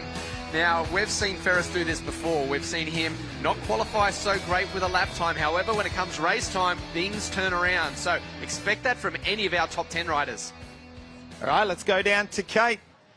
Congratulations, Kyle Webster, on the AMX Superstores pole position. Well done, my friend. Here's your gift card. Are you feeling pretty comfortable out there on that hard pack? Yeah, I am. I think having yesterday to ride and I guess do some extra laps just helps today. And you know, you're a little bit more used to the track and whatnot. But yeah, it was good. Managed to get a good lap in there and came out on top. Yeah, a bit of redemption from yesterday. Can we take the win today? Do you feel like you've got that in the bike? Yeah, I think so. I think yesterday I just made a small, stupid mistake and it really cost me. So today looking to eliminate that and hopefully come out on top. Okay, good luck out there. Thank you. Well, congratulations to Kyle Webster. A terrific victory there in the AMX Superstores pole shootout. Time for a quick break. When we come back, MX3 Moto number 2. Stick around.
Superstores are proud to present the 2023 ProMX season and are giving away a $1,000 shopping spree every ProMX round. That's 8 chances to win $1,000 to spend on all your favourite gear at AMX. To enter, simply purchase any product at AMX Superstores, either online, in-store or at the AMX pop-up shop at ProMX. Then scan the QR code and fill out the form to win. It's that easy. What are you waiting for? Rush in now to AMX for your chance to win. AMX Superstores, proudly supporting the 2023 ProMX series.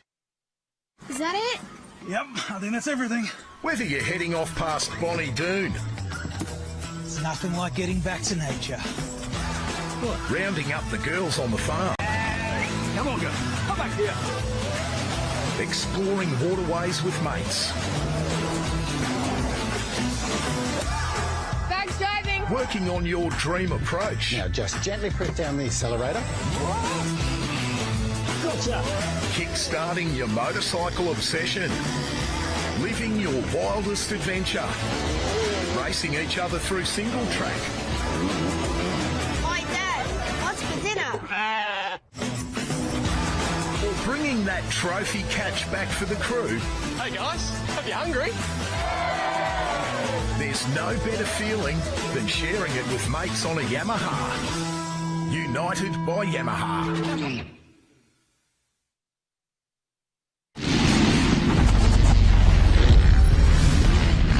As we work through this long list of riders that have been attached to the CDR brand, one rider we can't go past is Craig Anderson, 12 times national champion. Craig, welcome to Maitland, 30-year celebration of Craig Dack Racing.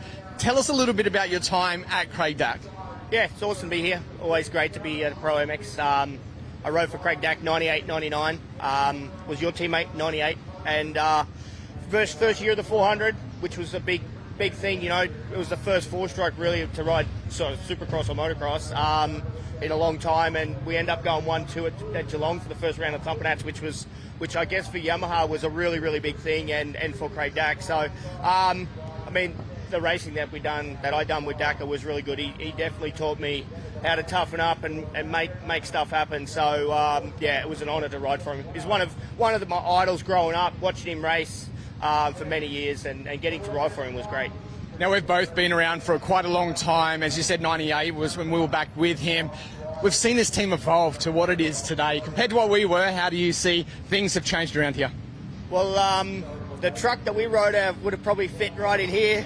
And there was no rider lounge. So it was just like a deck chair in the back of the Pantech truck. And that's what we had, we made it happen. But yeah, to see this set up, the personnel that he has is huge. He's definitely 100% one of the top team in Australia, and he's been that for a long time, and everyone strives to be this. So it's great to see what he's done from being a racer to running his own team and just building it. And CDR is just the pinnacle of Australian motocross. Now, you also got the opportunity to race in America. You're very fortunate to get over there and do some time. Craig Dack involved also in America.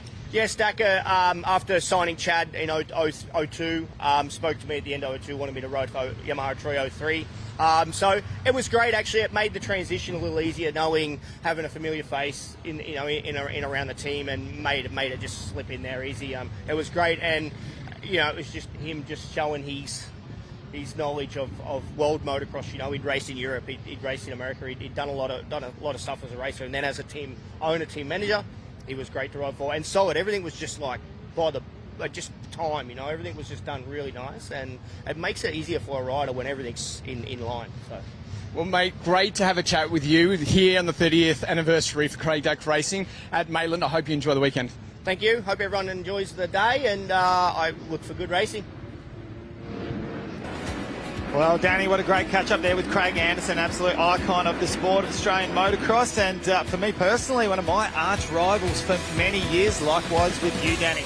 Let's take a quick look at the Maxxis Tyres lineup. MX3, Moto2, Jack Mather, Jake Cannon, Jet Alsop, Connor Tao, Campbell Williams, Kai Woods, Byron Dennis, Orlando, Birchall and Rowe. There is some big names all qualifying extremely fast in this one, and we saw a great race yesterday, didn't we? We sure did. Kobe Drew, Ryan King, Seth Shackleton, got Angus Pearce, Deacon Pace, Cody Griffiths, and the list goes on. You're exactly right. We saw so many battles, but it was Jack Mather who had a mechanical issue on the start line. He came all the way from not only dead last, but the last rider was like turn 2 by the time he got to take off. He made it up to 10th place. How's he going to go here? Watch for the drop of the gate. Moto2, MX3. We had a bunch of riders jump through the gate.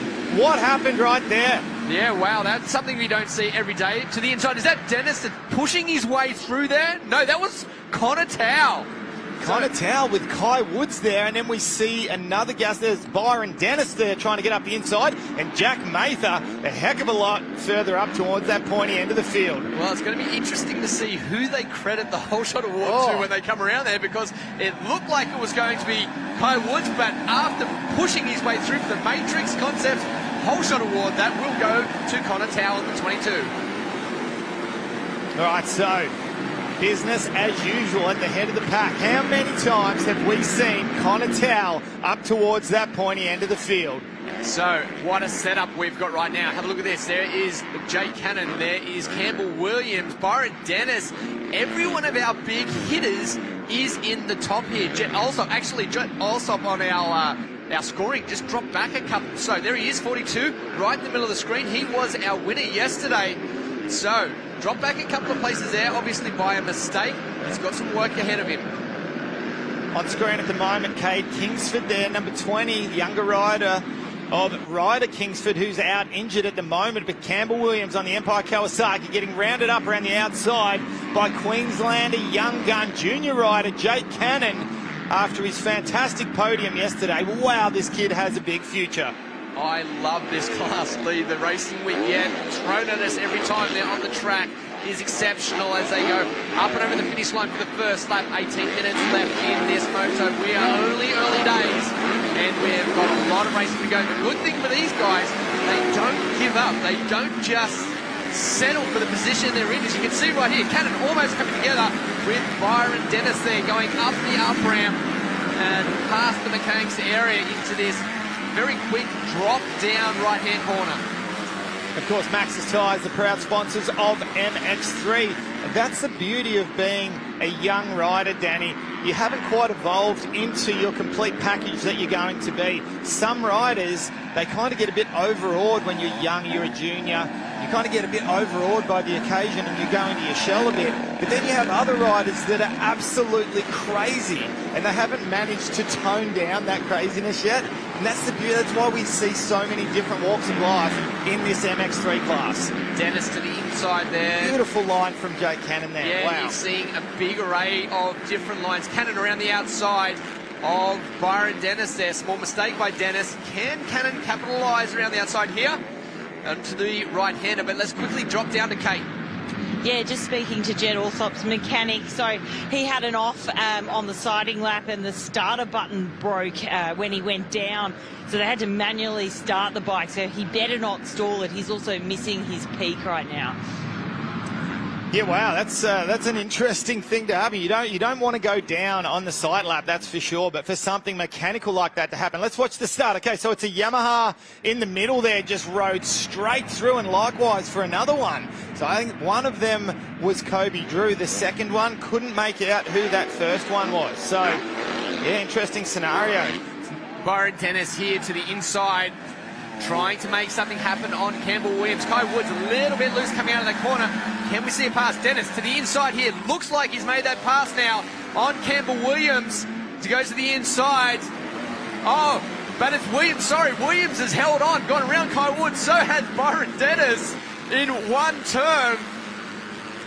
Oh, both riders almost coming together. Byron Dennis and Kai Woods. It was kind of like playing chicken, heading towards each other. No one wanted to give in, and it's Kai Woods that's come out on top. So our current red plate leader, championship points leader Byron Dennis, needs to rebound and remount another challenge. Connor Towell, who was leading our first race yesterday for quite a while and had some kind of a mishap on the back of the track.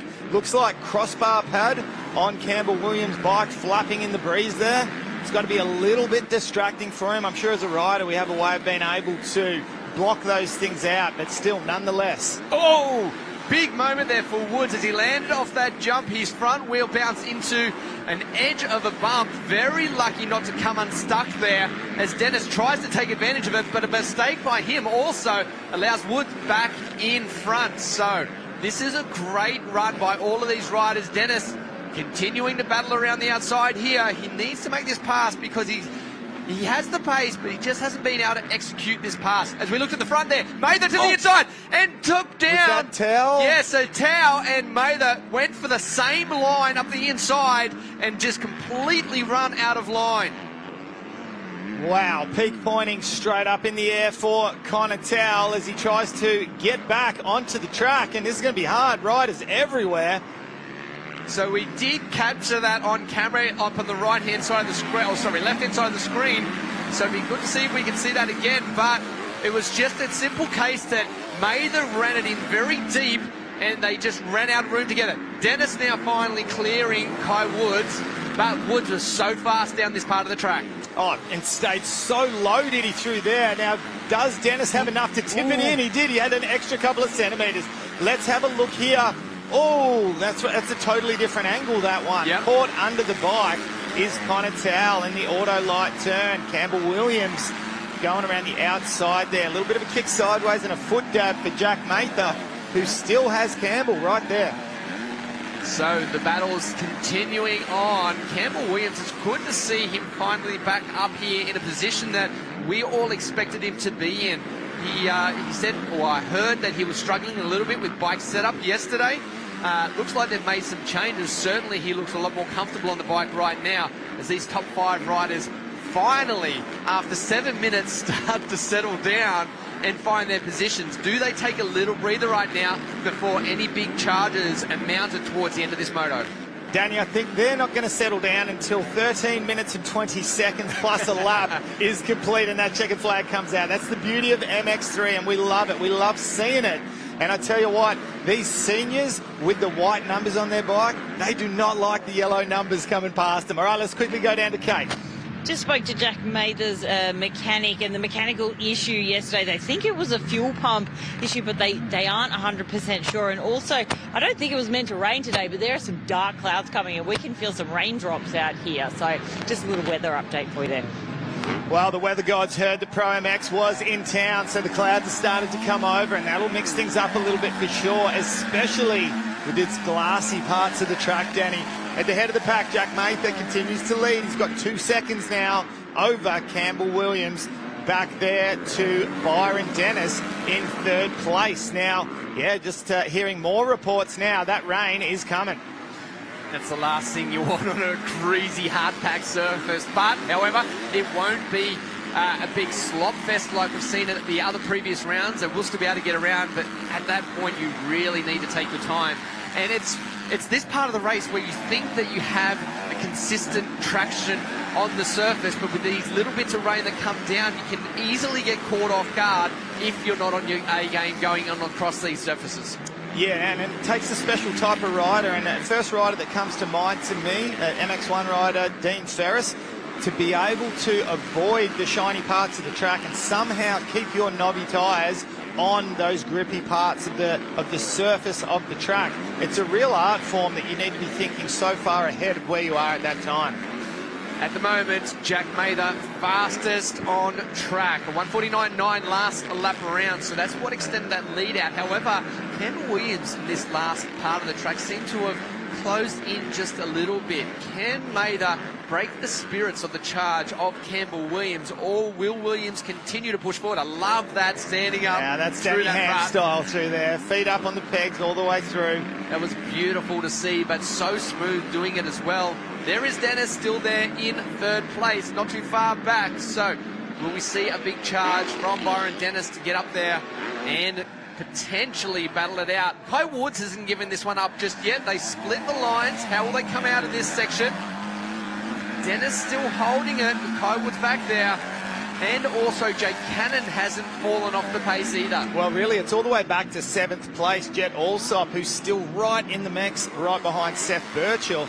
It's only 8th place Kobe Drew, who's almost 7 seconds off that lead 7 pack. So any of these guys, and we saw it in yesterday's race in the MX3, and we're seeing it once again.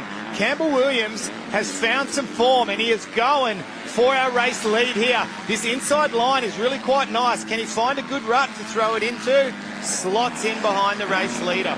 I think he was looking to the inside there, but stayed low off that jump too. Just missed that rut. He likes the inside here, and if he can be close enough, it's going to take a big move. I don't think the pass will be made going into that part, potentially around the exit, but it's a good line, as we've seen many times in races previous. You don't want to be following with the mistakes we've seen on these entries to corners. Now, different lines here. Remember the split section I was saying before, Danny? I didn't like this line. Well, this inside here is starting to come the goods, and the outside, well, I didn't see where Jack went, but the outside looks like it's starting to get a nasty hook in the rut, and I'm wondering if Jack has managed to find a good line out of that right-hander. They are seesawing with the times at the moment. Again, Jack Mather stretches out just a little bit of a lead through this rut, standing up. Nice form through here. The outside swing around by Campbell Williams. Back to 3rd and 4th. Certainly not up. And look at this. We got another Yamaha on the back of that one with Birchall. So Birchall's made that pass. As you know, there is Jake Cannon still there in 5th place. But Birchall has joined the party as well. It'd be good to see if Alsop, there he is, just there, a winner from yesterday, so he is also joining that one. So there's a 5-rider battle just starting to develop here. It's going to be great to see this one close out.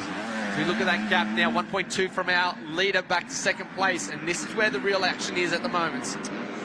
So 3-second gap between Campbell back to Byron Dennis. Byron really does need to try to latch onto the back of the Kawasaki rider. It's on once again at the head of the pack. How much pressure can Mather take from Campbell Williams, the Empire Kawasaki rider, looking the best that I've seen him ride all year? Yeah, it's great to see him do that good ride through here. But do you see just there when he landed before the tabletop, that front wheel hitting a very square edge before that tabletop. It's something that they'll have to consider. Switch up lines here by Campbell Williams. Good to see him thinking about this. And look at this, 5-rider freight train. This is exciting to see. Yeah, great riding from these guys here. We take a little bit of a look at who is our seniors and our juniors through there with Jack Mather, Campbell Williams, Byron Dennis, all seniors, either 16 or 17, and then the first of the juniors, Kai Woods, in 4th place. Likewise, a junior, Jake Cannon, who's just been dropped a position by Seth Birchall. It's a great battle amongst the Yamaha boys. They are back and forward, because if you look on screen, there is Cannon, and he's back in front of Birchall, so it is continually changing between these two as we go back to the leader. But let's head down to Kate quickly. Just got an update from Campbell Williams, mechanic, that they've made quite a few bike changes, but also some suspension changes this morning, which seem to be working for him. And I just asked about what tyres they went with, and they're on the mid-soft. A great call, Kate, and good pick-up with the tyres there as well. And Campbell Williams looking exceptionally smooth and fast out there at the moment. Just his lines are coming together nicely. But he finds that Jack Mather has just stretched that lead out ever so slightly. 7 minutes plus a lap left to go in this race. Moto number 2 of the Maxxis tyres, MX3 class. Track is still holding up exceptionally well. And the mixture between grippy dirt and that shiny, slippery, almost concrete-style dirt making things very tricky for these young riders. Kai Wood, the 10. On the gas. Oh, mistake there by Cannon. The 410 on the Yamaha. Drops him back just a little bit, but still within striking range. As they move into this Maxxis right-hand turn. Woods, the 10. So fast earlier in the year when we saw him at Appen, and still maintaining. Oh, did you see that kick by Byron Dennis? Also up to the inside. All Kai Woods almost coming together there. These guys, you can almost throw a blanket over them. I was just about to make mention, Danny, our number 410 rider, our young gun, Jake Cannon, his older sister, Charlie Cannon, absolute superstar in the world of women's motocross. He's overseas at the moment, about to tackle World Championships this weekend. So best of luck to her as she represents Australia. It's so good to watch this, the back and forth between them all. I was just about to say Wood was now within striking range of Byron Dennis, but a mistake just there by Kai Wood going through the turn, closed it back down. Love that high-speed AMX corner there, that right-hander. It's probably got the softest or the most amount of sand as any part of the track, and it's such a high-speed section that when it's at its worst, it sometimes gets a little bit of roller whoops through there, doesn't it? Yeah, it does, but it is quite firm compared to what we've seen in previous years, so it's developing those sharp edges as well.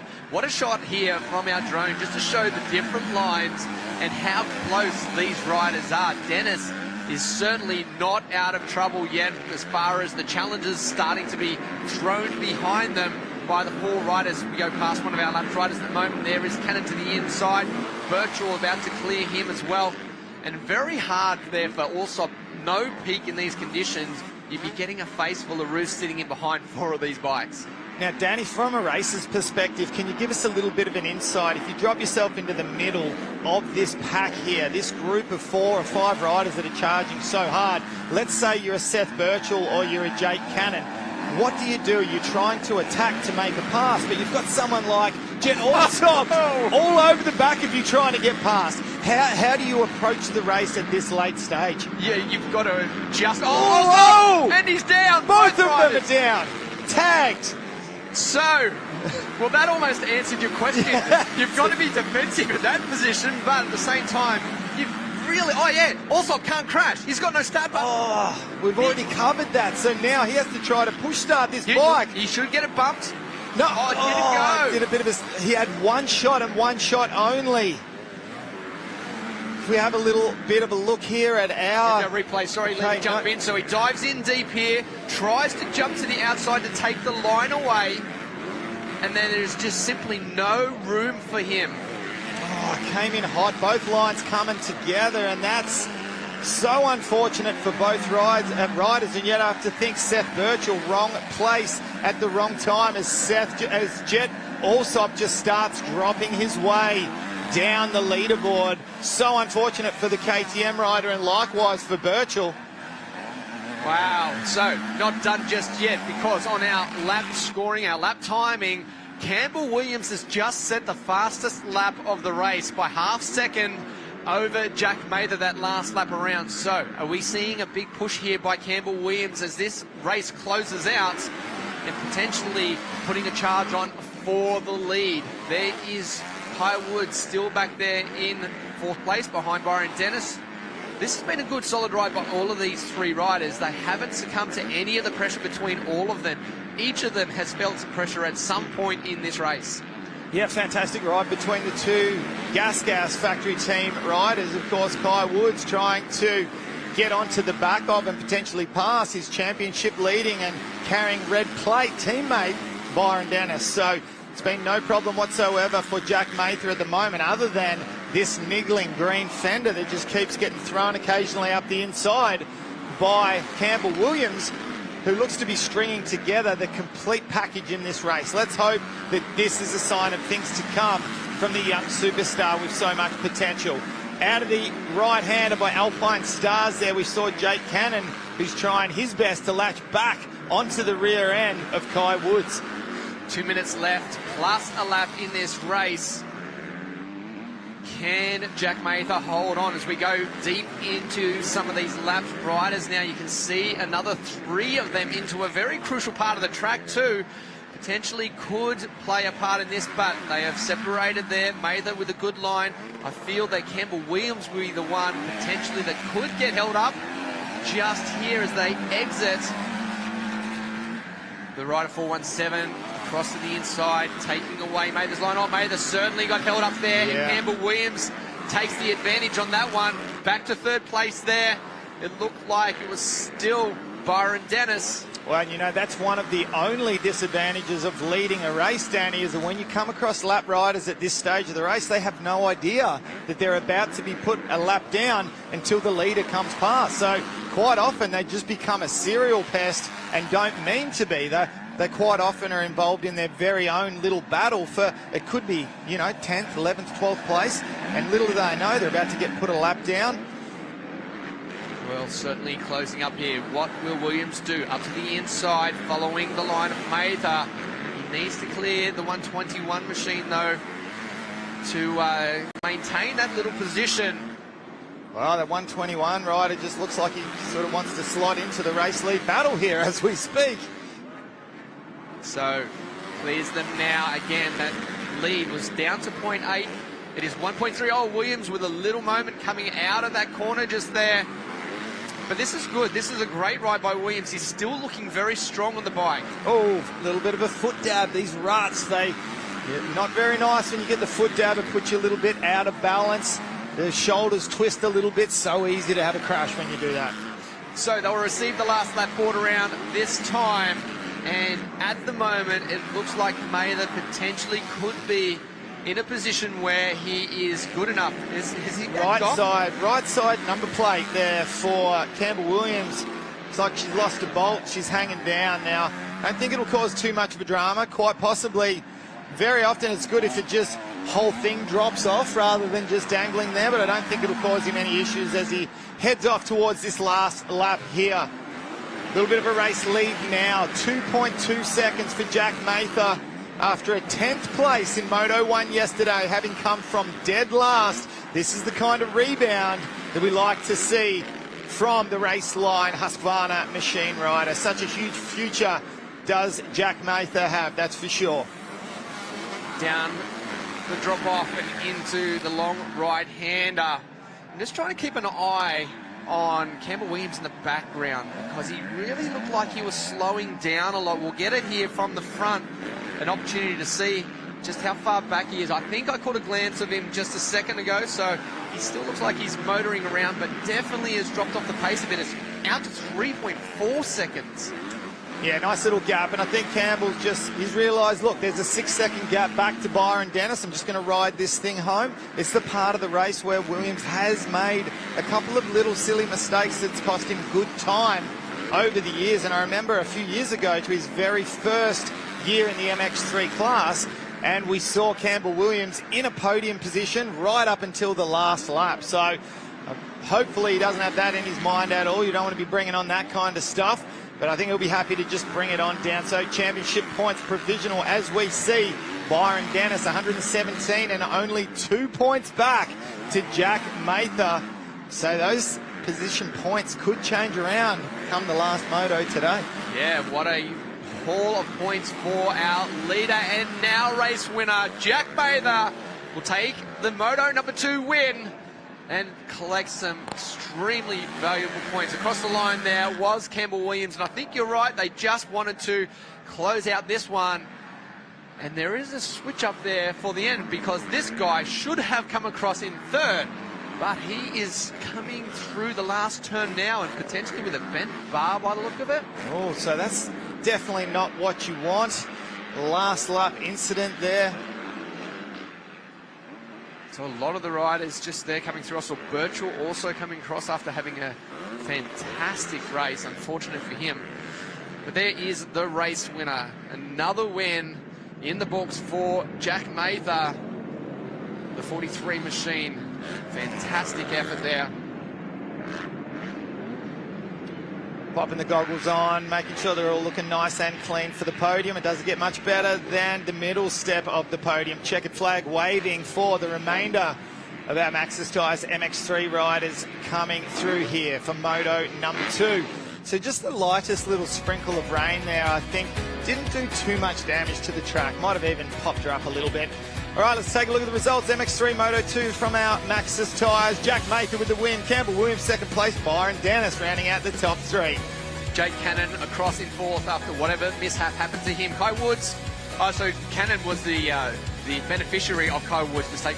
My apologies. Kobe Drew, Seth Birchall, Travis Orlando with a good one. Connor Tower after that crash all the way back in 9th. And Jet also got going again. Wow. There in 10th. Fantastic job for him. Ryan King there, 11th place. Cooper Rowe, Seth Shackleton back there in 13th. Kate Kingsford in 14th. And Logan Denise rounding out that top 15. Just shows you how huge this field is. Michael Jones there in 21st. A good race for him. Frederick Taylor back there, 28th. Travis Lindsay back there at 29th. Well, what an amazing job for these riders. And on that note, let's head down to Kate. On the race line, Husqvarna, Jack Mather in P1. What a rebound from yesterday's mechanical. Yeah, unfortunately yesterday I had a bit of a bike malfunction, but we fought hard. I knew I had the pace. We come back 10th, and yeah, I showed that I got the pace today. Well done. We've still got another race, so good luck out there. Thank you. Well, that is certainly the way to rebound here. Moto number 2 of the Maxxis Tyres MX3. And one more to go for Jack Mather. Can he go 10-1-1? That'll be his ultimate goal, that's for sure. Let's take a quick look at the Honda highlights here. That was weird that we saw 2 riders just destroy those gates. But what a start it was for, it looked like Kai Woods, but barging his way through was Connor Towell. So let's expect to see him up there again in the next race. Plenty of chaos though, and that was one of them, Connor Towell and Jack Mather coming together. Few more of the riders that we didn't get to see too much battling it out, and that's the thing with this class. There is battles absolutely everywhere on the track. Mather, though, looks so smooth through this part. Yeah, that particular corner, he just had, you know, rocks and Tomac sort of type comfort. And let's be honest, you need comfort to be able to be up on the pegs through a corner like that. Looked fantastic. And this is where our 2 riders came together. Jet Alsop, Seth Birchall, tagged and down. And unfortunately for Alsop, it would take him a long time to get up and going with the fact that that start button was not working. But it was all about this guy in the race line. Husqvarna with support from T-Dub, his good friend Todd Waters, takes victory here in Moto 2, and a big fist pump as he went over the finish line. Amazing job. What a fantastic ride there for Jack Mather. Don't go anywhere. Quick commercial break. When we come back, MX85.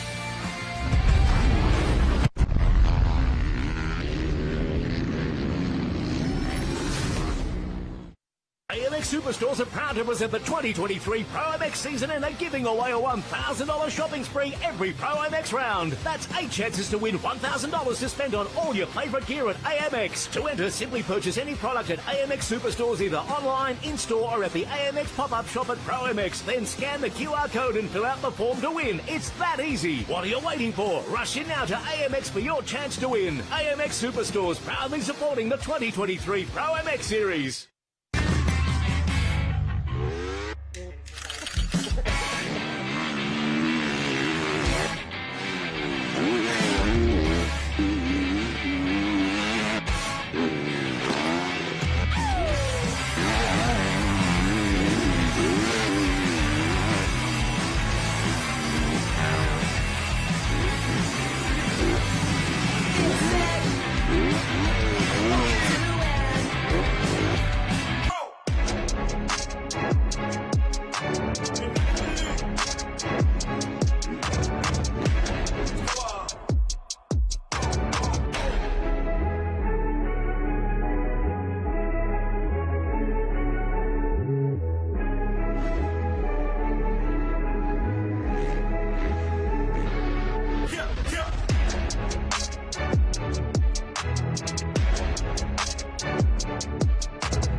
Hi, I'm Todd Waters and I race motocross and off-road for Factory Husqvarna Australia.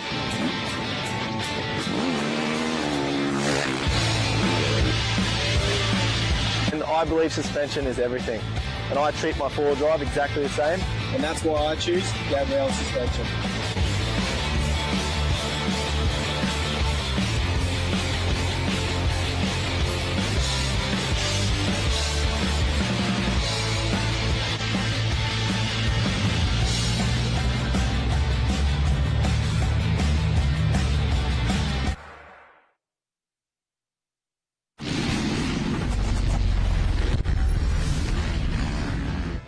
Welcome back to the Penrite Oils ProMX Championships, brought to you by AMX Superstores. We're going to head straight down to Danny Ham and caught up with Haruki Yokoyama. With an ever-growing presence of international riders, one of the riders that has returned this year to the ProMX is Japanese rider Haruki Yokoyama. Welcome back to the championship. You had a very solid year last year. Yeah, last year was really good for me. Ended up 6th in championship last year, so yeah, it was a really good year, and I was hoping to do good, like more better in this year, but start of the year I had a bit of an injury, so starting this year a bit slow. Now, two-time national champion back in Japan. You're here in Australia. What motivates you to stay here and race these championships? The Ocean National Championship is a really high level, I feel. So I just want to do a competitor like in the world class. So just want to be a better rider and yeah, just want to be fast. Now, your starts are unbelievable. Can you share some secrets on this? You're always at the front there off these starts. No, there's no secret for me. It's just I'm lighter. Like I feel like I'm the lightest one in the 250 class. So yeah, just been on a practice a lot on a grid start and or grid or dirt. So yeah, lots of practice, I think. And how do you see the rest of this championship playing out? It's been a tough start to the year. We're here at Maitland. The track looks good. How do you feel? Yeah, my injury is all good now. So and then last year I had a good time in this track. So hopefully get on like even top 5 would be good. Well, good luck, mate. We look forward to seeing you up there again. Yeah, thank you. Appreciate it. Well, always good to have a quick little catch-up with Haruki Yokoyama, the Empire Kawasaki rider. Have a look at the colours, the trucks, the branding. It's all fantastic here, but the big screen, it is a first for us here at Maitland, and we certainly hope to see more of it. It's such an amazing thing, Danny, for the fans to be able to see our actual telecast on there. It's amazing. Yeah, you really get the experience, the atmosphere as well here on site, you know, the sounds, the smells, everything that's involved with being at the racetrack, the chance to get down and meet your favourite riders, you know, see these big outfits, the trucks that are here, and then also get to see exactly what we see on the screens. It's a fantastic initiative by the series, and I hope we can continue this momentum of building this series up more and more. Yeah, likewise with Joe Stevens, our track commentator, and the sound system here. It's all about amping up and raising the level for the spectators that make it here on the day. And it just feels next level walking around here in between the races when we get a chance to cruise around. We've got good crowd numbers. Everything it looks like we're at a World Championship event. It looks amazing.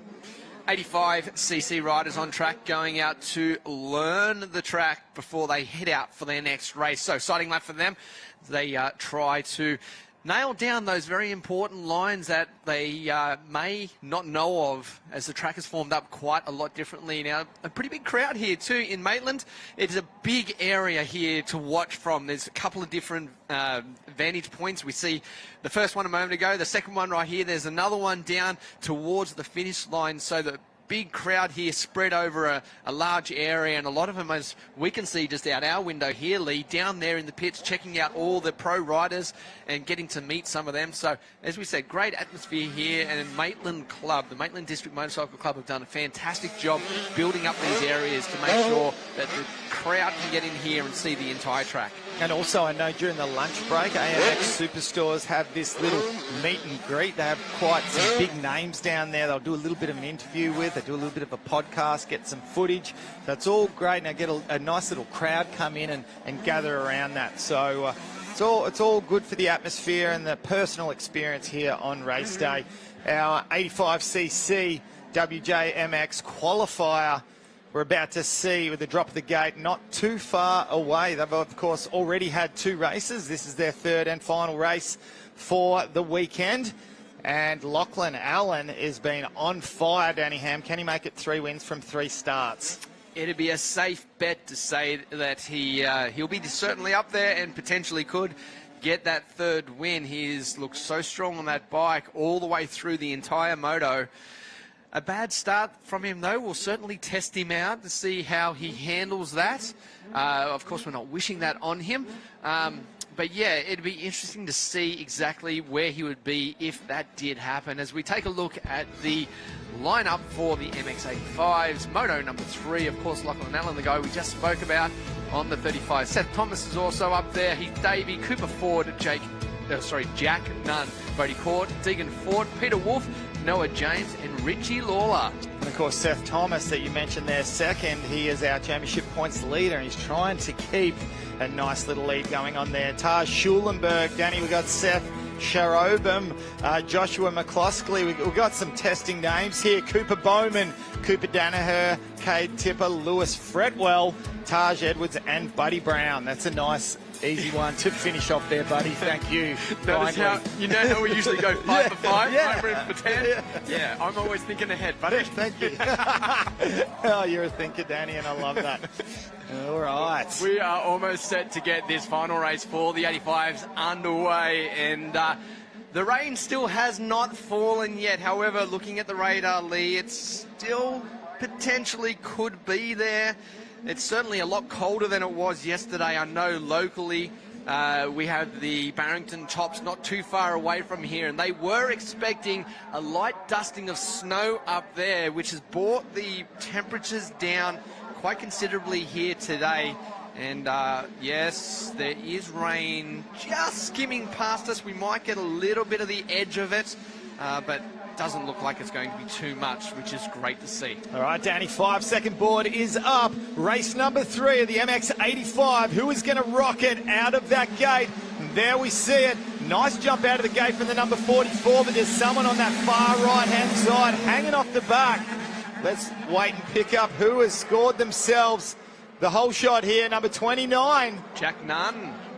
What a start. I did see that Allen was back a little bit, but he's there. Third place. Yep, so he's moved himself straight up there. Seth Thomas there in second as well.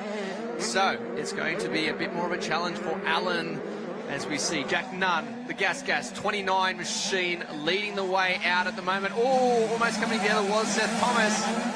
Just having a couple of lights come together as we look up to the left there to the 100% whole shot award going to, of course, Jack Nunn, the 29 machine, just there into this long right-hander. And on the screen there, you can just see a little drop on the camera lens. So hopefully we don't get too much of this. And through these tight corners right here, Allen looking to find his way past Jack Nunn as quickly I just as saw he up can. in the background there, Danny, a red cross flag waving. Oh, that is about as close as you ever want to get to looping out and landing high speed on your bum down a straight. But just like that, slots into the lead. And Max Biaggi win right there, almost looping it out. But yeah, what a drive it was for him out of that corner and through those rolling whoops, and puts himself up into the #1 position. Yeah, great little push there from our race leader and slotted himself up to the head of the pack. He's been just in fantastic form this weekend, has number 35, Lachlan Allen. That was the 28 machine we saw on screen just a moment ago. Peter Wolf to go across the finish line. There is Wolf behind them. Cody Court on the 44. Richie Lawler has moved one back. We have a look at this replay. Watch the 35 on the outside. Leans back to get some traction, and he got a little bit more drive than he was expecting on that one. That actually looked like he had the presence of mind to dab that back brake to bring it down a little bit, you know, which is really, that's a veteran move right there. Most kids would be looped out and landing on their butt, that's for sure. Yellow flag waving as the riders come through. Need to make sure they don't change position, they slow down enough. Do not want to be receiving any form of penalty at this stage, that is for sure. Yamaha rider there. Looks like they might perhaps be a little injured too if they're getting the bike pushed off and out of the way. That's possibly the 102 machine. Deegan fourth, yeah. So unfortunately him, he's gone down a little kick there. So we've seen a couple of riders hit that bump so far. We saw it with Birchall in the race prior to that. It's something these riders need to keep an eye out for. Oh, 35, that's our race leader. He's gone down. So the test is now upon us. How will he handle this comeback? He has dropped back a little bit back there into about 5th place, but the race leader in Jack Nunn has himself a little handy lead over the rest of these riders as well, Lee. This is going to be interesting to see how it plays out. He's got probably, I would say probably about a 5 or 6 second gap to make up if he wants to get himself up in the lead of this race. Yeah, so a very unfortunate little mishap there, and he's going to have to make up some serious time. But Jack Nunn out at the head of the pack, and Seth Thomas, our points leader, finds himself in 2nd. So things starting to come together now, but we're going to have to wait and see how far Lachlan Allen can make his way up through the pack. He's having a look all around there, just making sure everything's okay, but he's got a lot of time he needs to try to make up if he wants to make it 3 wins from 3 starts today. So the beauty for him at the moment is this, what we're seeing on screen is that the next 4 riders are still very close between them. So it shouldn't be too hard if he can catch up to these riders to mount a challenge to get up into the lead. There is none. Thomas behind them. Bodie Court really looking strong in this race up to the inside here. Can he get the drive out this corner? Good line. Can sweep into this right-hand corner. The flags have gone, so good to see that Court is being looked after by our medical crew. Court around the outside. Didn't get the drive that he wanted, but under fire now is Peter Wolf. Now, Danny, this, of course, at Maitland being the final round of our MX85 Cup and the qualifier for the WJMX. We need to start to talk about where they sit in series points at the moment. And we saw such a huge push from Lachlan Allen, but overall, the most consistent throughout this whole cup has been Seth Thomas, who currently sits on 89 points as we sit at the moment. In 2nd place overall would be Jack Nunn, who's our race leader. Now, he is currently on 83 points. So we can't afford to drop too many spots for Seth Thomas if he wants to hold on to this overall.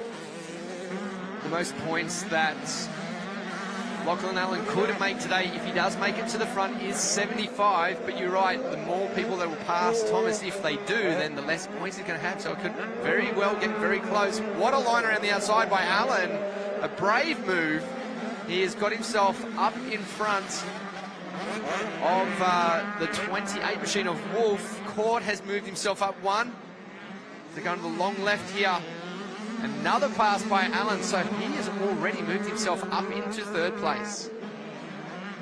Jack Nunn got himself just a 1.1 second gap over Seth Thomas at the moment. Now let's try to get into the mindset of Seth with such a good little series lead at the moment over his arch nemesis, who is just 1 second ahead of him.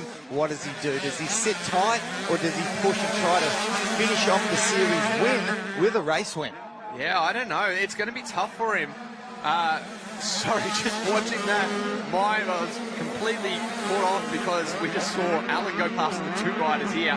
He's up into second place now.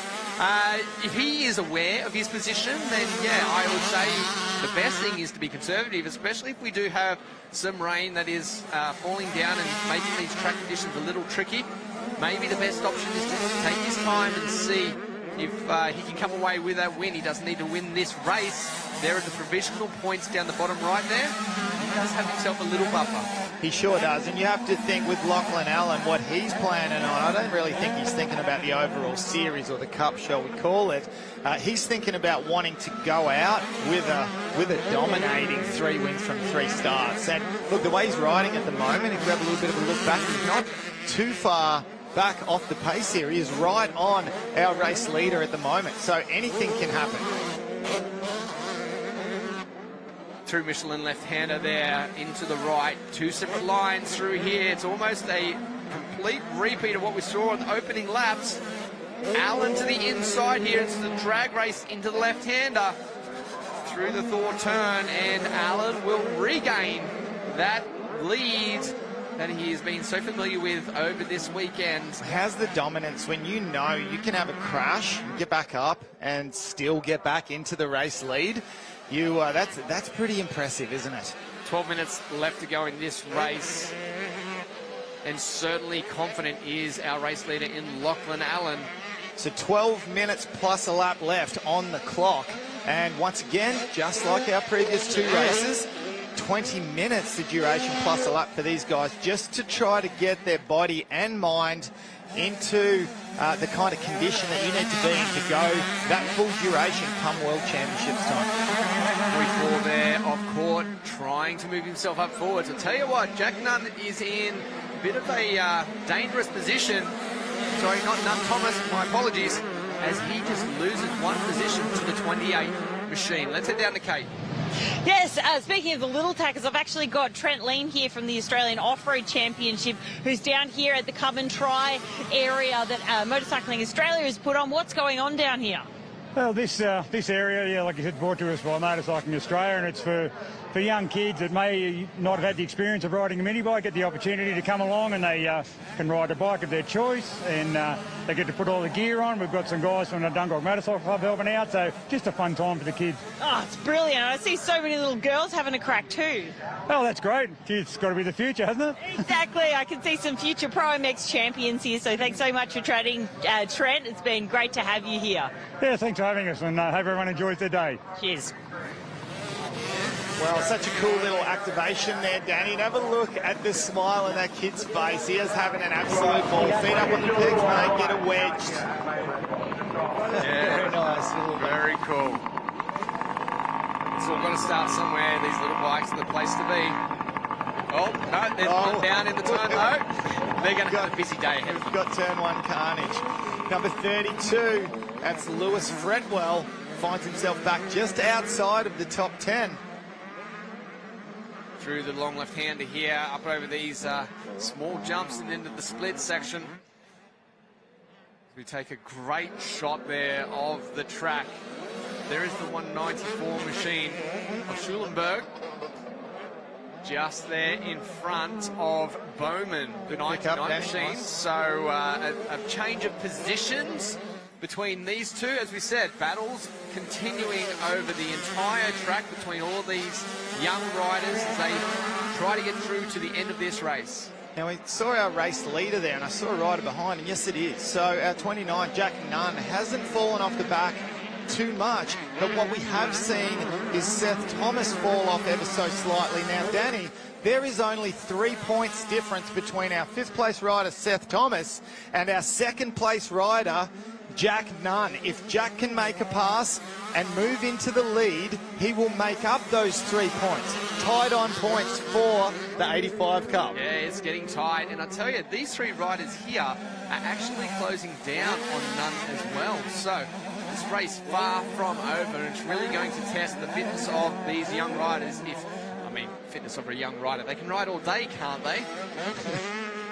They can ride and just burn up energy all day. Yes, absolutely. I've got 3 kids of my own. I can promise you that burning up energy all day, it just seems to be endless.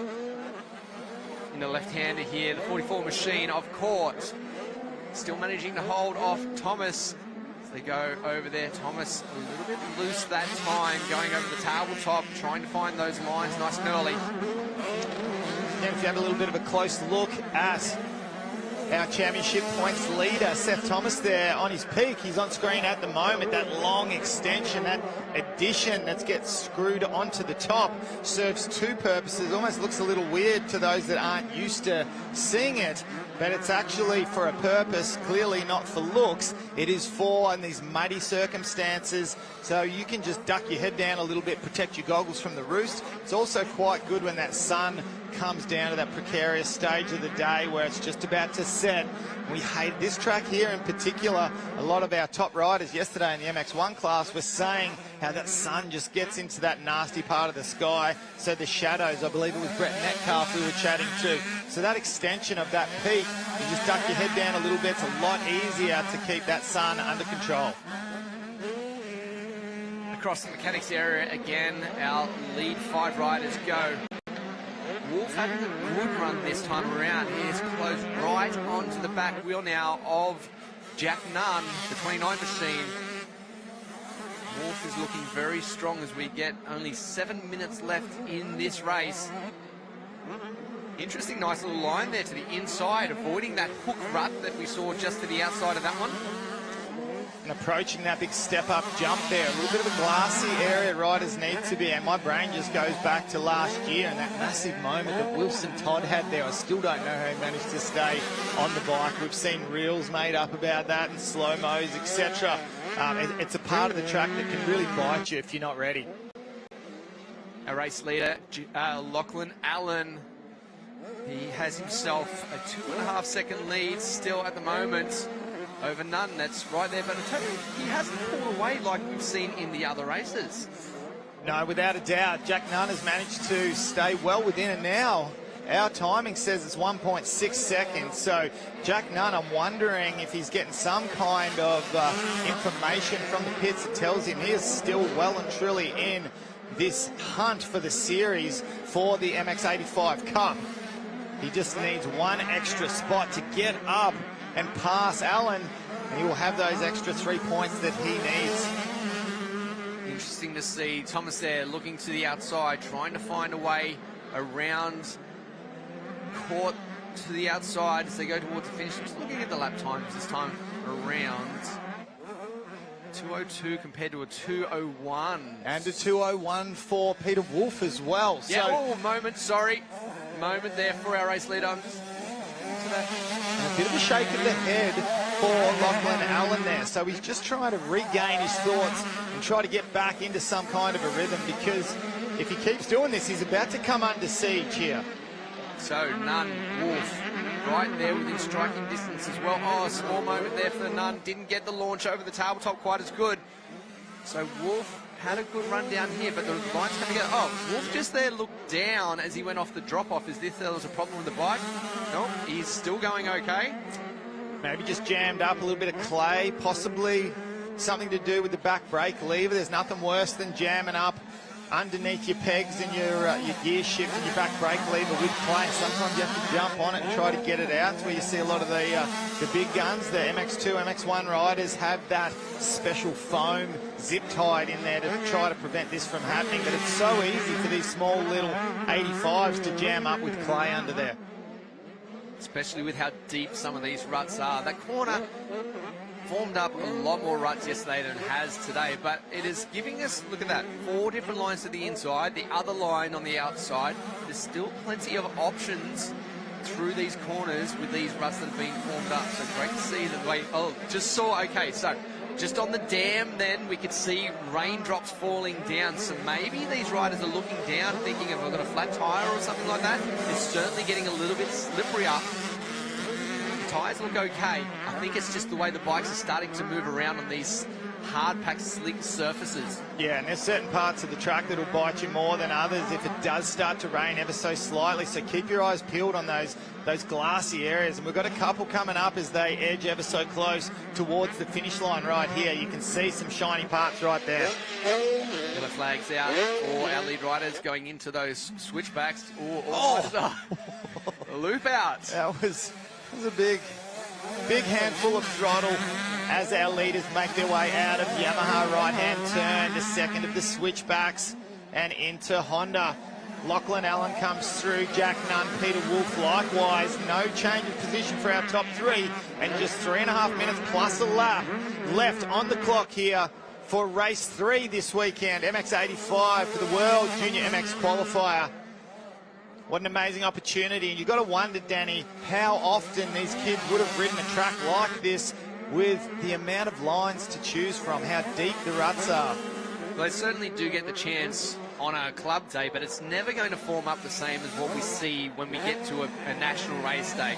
The ruts are completely different, the bumps are completely different. So, yeah, it's a big challenge for them to be able to adapt to the track so quickly as we look at those provisional points. And as you said, Lee, it's only down to 3 points between Seth Thomas and Jack Nunn. If only he could just get up there one more. That's what Jack Nunn needs to do if he wants to get the cup at the end of this one. Yeah, fantastic riding, and these kids are doing it under pressure at the moment. Seth Thomas back in 5th place. However, he does have almost 20-second gap over 6th place rider Richie Lawler. So it's going to take a pretty monumental mistake for him to lose that, and or Jack Nunn finding that little extra bit between the teeth, because he's still 2.5 seconds off race leader Lachlan Allen. But probably more in his mind at the moment is the charge from Peter Wolf, who sits still relatively close behind him. So Allen looks like he's found his momentum again and stretches out that lead just a little bit, as we are only 1.5 minutes or just over before the last lap board will go out. So I think we're about there will be 2 laps now to go on this race. And there is the lead that Allen has over Jack Nunn. People still there challenging this one. Good run out of the corner that time also for Wolf. Closes right down again onto Jack Nunn. So things tightening up once again. Mechanics, mums and dads, all mechanics, dedicated mechanics down there giving the pit boards, making sure these riders know exactly what they have left in this one and what else is required. Second place rider Jack Nunn tipping it into the left-hander and exiting Pirelli turn. Not too far to go now, just over a minute on the clock plus a lap, but it's all about race leader Lachlan Allen, who after a little bit of a crash early on in this race is staring down the barrel of taking the trifecta. You can't do much better than that over a weekend. 3 wins from 3 starts, and an absolutely dominating performance. It won't be enough to take the overall cup if positions stay the same. It will be Seth Thomas that takes that. He's been the most consistent throughout all the rounds. Wolf certainly hasn't given up just yet. Again, all 3 riders really close. Good run out of there by Wolf. A good run out of here might get him right there. Just off the back wheel at the moment. Into the Thor left-hander here. Oh, small mistake by Wolf. It seems to be the case that they each close up and then a small mistake will reset that gap again. Yeah, that line into the left-hander just seemed to have him in no man's land. It didn't lead into any nice rut at all. So he definitely needs to change that up if he's got any hope coming into what will be the last lap. As they come around now this time, it'll be Lachlan Allen that will receive the last lap board. There he goes now, up and over the finish line jump.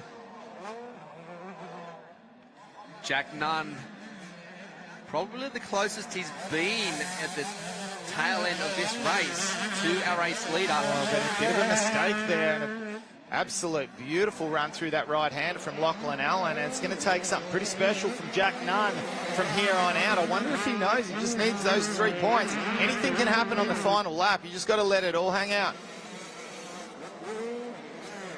Well, into this left-hander here. Will Nunn get caught up with the lapped rider, the Pirelli left? No, he's still there, and he has got the bit between his teeth. He's certainly going for it. It looks to be Peter Wolf that's dropped off ever so slightly. So with just over half a lap to go, this battle is what we want to see. Have a look at the intensity from Jack Nunn as he launches into the last half of this lap. Can he do anything, Danny? Certainly got the bit between his teeth at the moment, but he needs to get these corners nice and clean. He doesn't get a nice flow through them. We've seen Allen being able to keep pretty consistent, but man, he's right there. And this is the first that we're going to actually get to see Lachlan Allen under pressure. We've seen how he comes when he's charging from the back of the pack, but this is the closest that we've seen anyone to getting past him. So how will he deal with this pressure? I'll tell you what, Wolf is not out of this one just yet either. We go down the last part of this lap. Oh, small mistake there by Nunn going into the corner, so he's feeling the pressure right now. That's allowed Allen to stretch away into the second last turn for the very last time of this one, the 85s. Well, a little bit of an in-swinger there. Is he going to open up any form of a move? Where is he on the far inside? Couldn't quite see, but he at least gave it a little bit of a try. Now it looks like it's going to be all about our race leader, Lachlan Allen, who's going to hold on and take those extra valuable 3 points that Jack Nunn ever so dearly needed if he wanted to tie it on points with Seth Thomas for the overall. We just need Seth Thomas to come through now in a safe and consistent 5th place, and he will take the overall for the MX85 Cup. There he is, 1 turn to go, so he's done it right. Little slide out there, but he will come across, take 5th place. And I wonder if he knows that that's all he needs. He does. A little bit of a whip there. Yeah. Nice little whip and a well-deserved overall for the Cup. But it's all about Lachlan Allen. 3 wins from 3 starts here at Maitland. Some well-deserved kids here have really withstood the pressure and performed exceptionally well here in very, very tough conditions. Just getting the confirmations there is Thomas. Yeah, he would have thought he would have been pretty confident, but I think he just got word and just breathed that sigh of relief. Fantastic job, giving thumbs up to the overall winner on the day, or the weekend I should say, Lachlan Allen. But the number 295, Seth Thomas, will take the overall from the Cup. And you would dare say, being the fact that this is the World Junior Motocross Qualifier, we very well will see Seth Thomas doing some great things for us overseas. Let's take a look at the results. MX85 Moto number 3. Lachlan Allen with another win, 3 wins from 3 starts. Jack Nunn, Peter Wolf, Bodie Court, Seth Thomas, Richie Lawler. There we see Cooper Danaher, Cooper Bowman, Noah James and Taj Schulenberg. Top 10 riders. Bradwell come across in 11th. Tipper Sharonburn. All right, let's go down to Kate. Yes, in P3 for the round, but winner of the MX85 Cup. Congratulations, Seth Thomas. You must be thrilled. Oh, yeah. Don't really know what to say, but I had a great day out there today, and I tried my hardest, so, yeah, I'm pumped. Yeah, well done. A big, bright future ahead of you. Yeah, thank you. And in P2 for the round today, Jack Nunn. Jack, how are the conditions out there? It started getting a little bit speckly, but you put in a great ride. Yeah, the track was pretty tough. Lots of bumps, big ruts.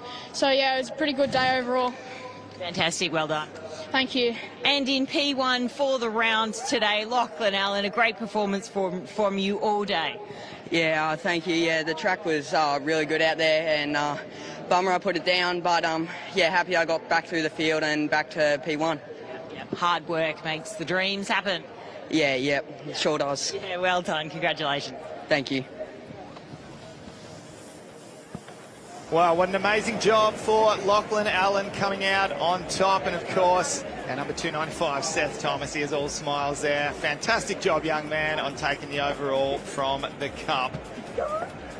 Well, Danny, we have got plenty more action coming up, but before we do, let's take a look at the Honda highlights package here from that last 85 race. And the drop of the gate, and what a start from Seth Thomas it was there, just hanging off the back, but he had a couple of riders up the inside.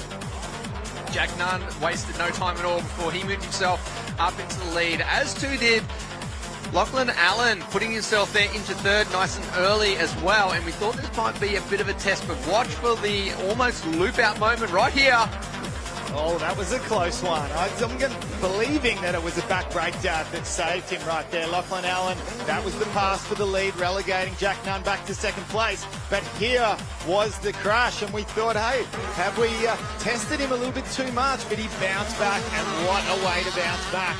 It was Jack Nunn who had the race lead for quite a good duration of the race until he come under siege by the number 35 machine. Through the rollers once again, and this was going to be the final pass that was made for Allen. He was able to maintain that lead, although Nunn did not give up for the rest of this race. He was back a little bit here, and he certainly had to face a lot of pressure from Peter Wolf on the 28 machine. All three riders coming together very close multiple times throughout the end of this race. We saw just there how close it was towards the end. A few little moments though for Nunn, as we saw just there. But it was always going to be Lachlan Allen that made his way across the finish line with the win. 3 from 3 for the weekend. Yes, that was an amazing race and such a good atmosphere for these 85 kids to be doing their thing. An awesome job. Well, what an awesome morning we've had of racing so far. Thank you for joining us for our live stream. On behalf of Danny Ham-Capek and myself, Lee Hogan, thanks for joining us. Make sure you tune back in at 1 o'clock for our Stan and SBS footage. Bye for now.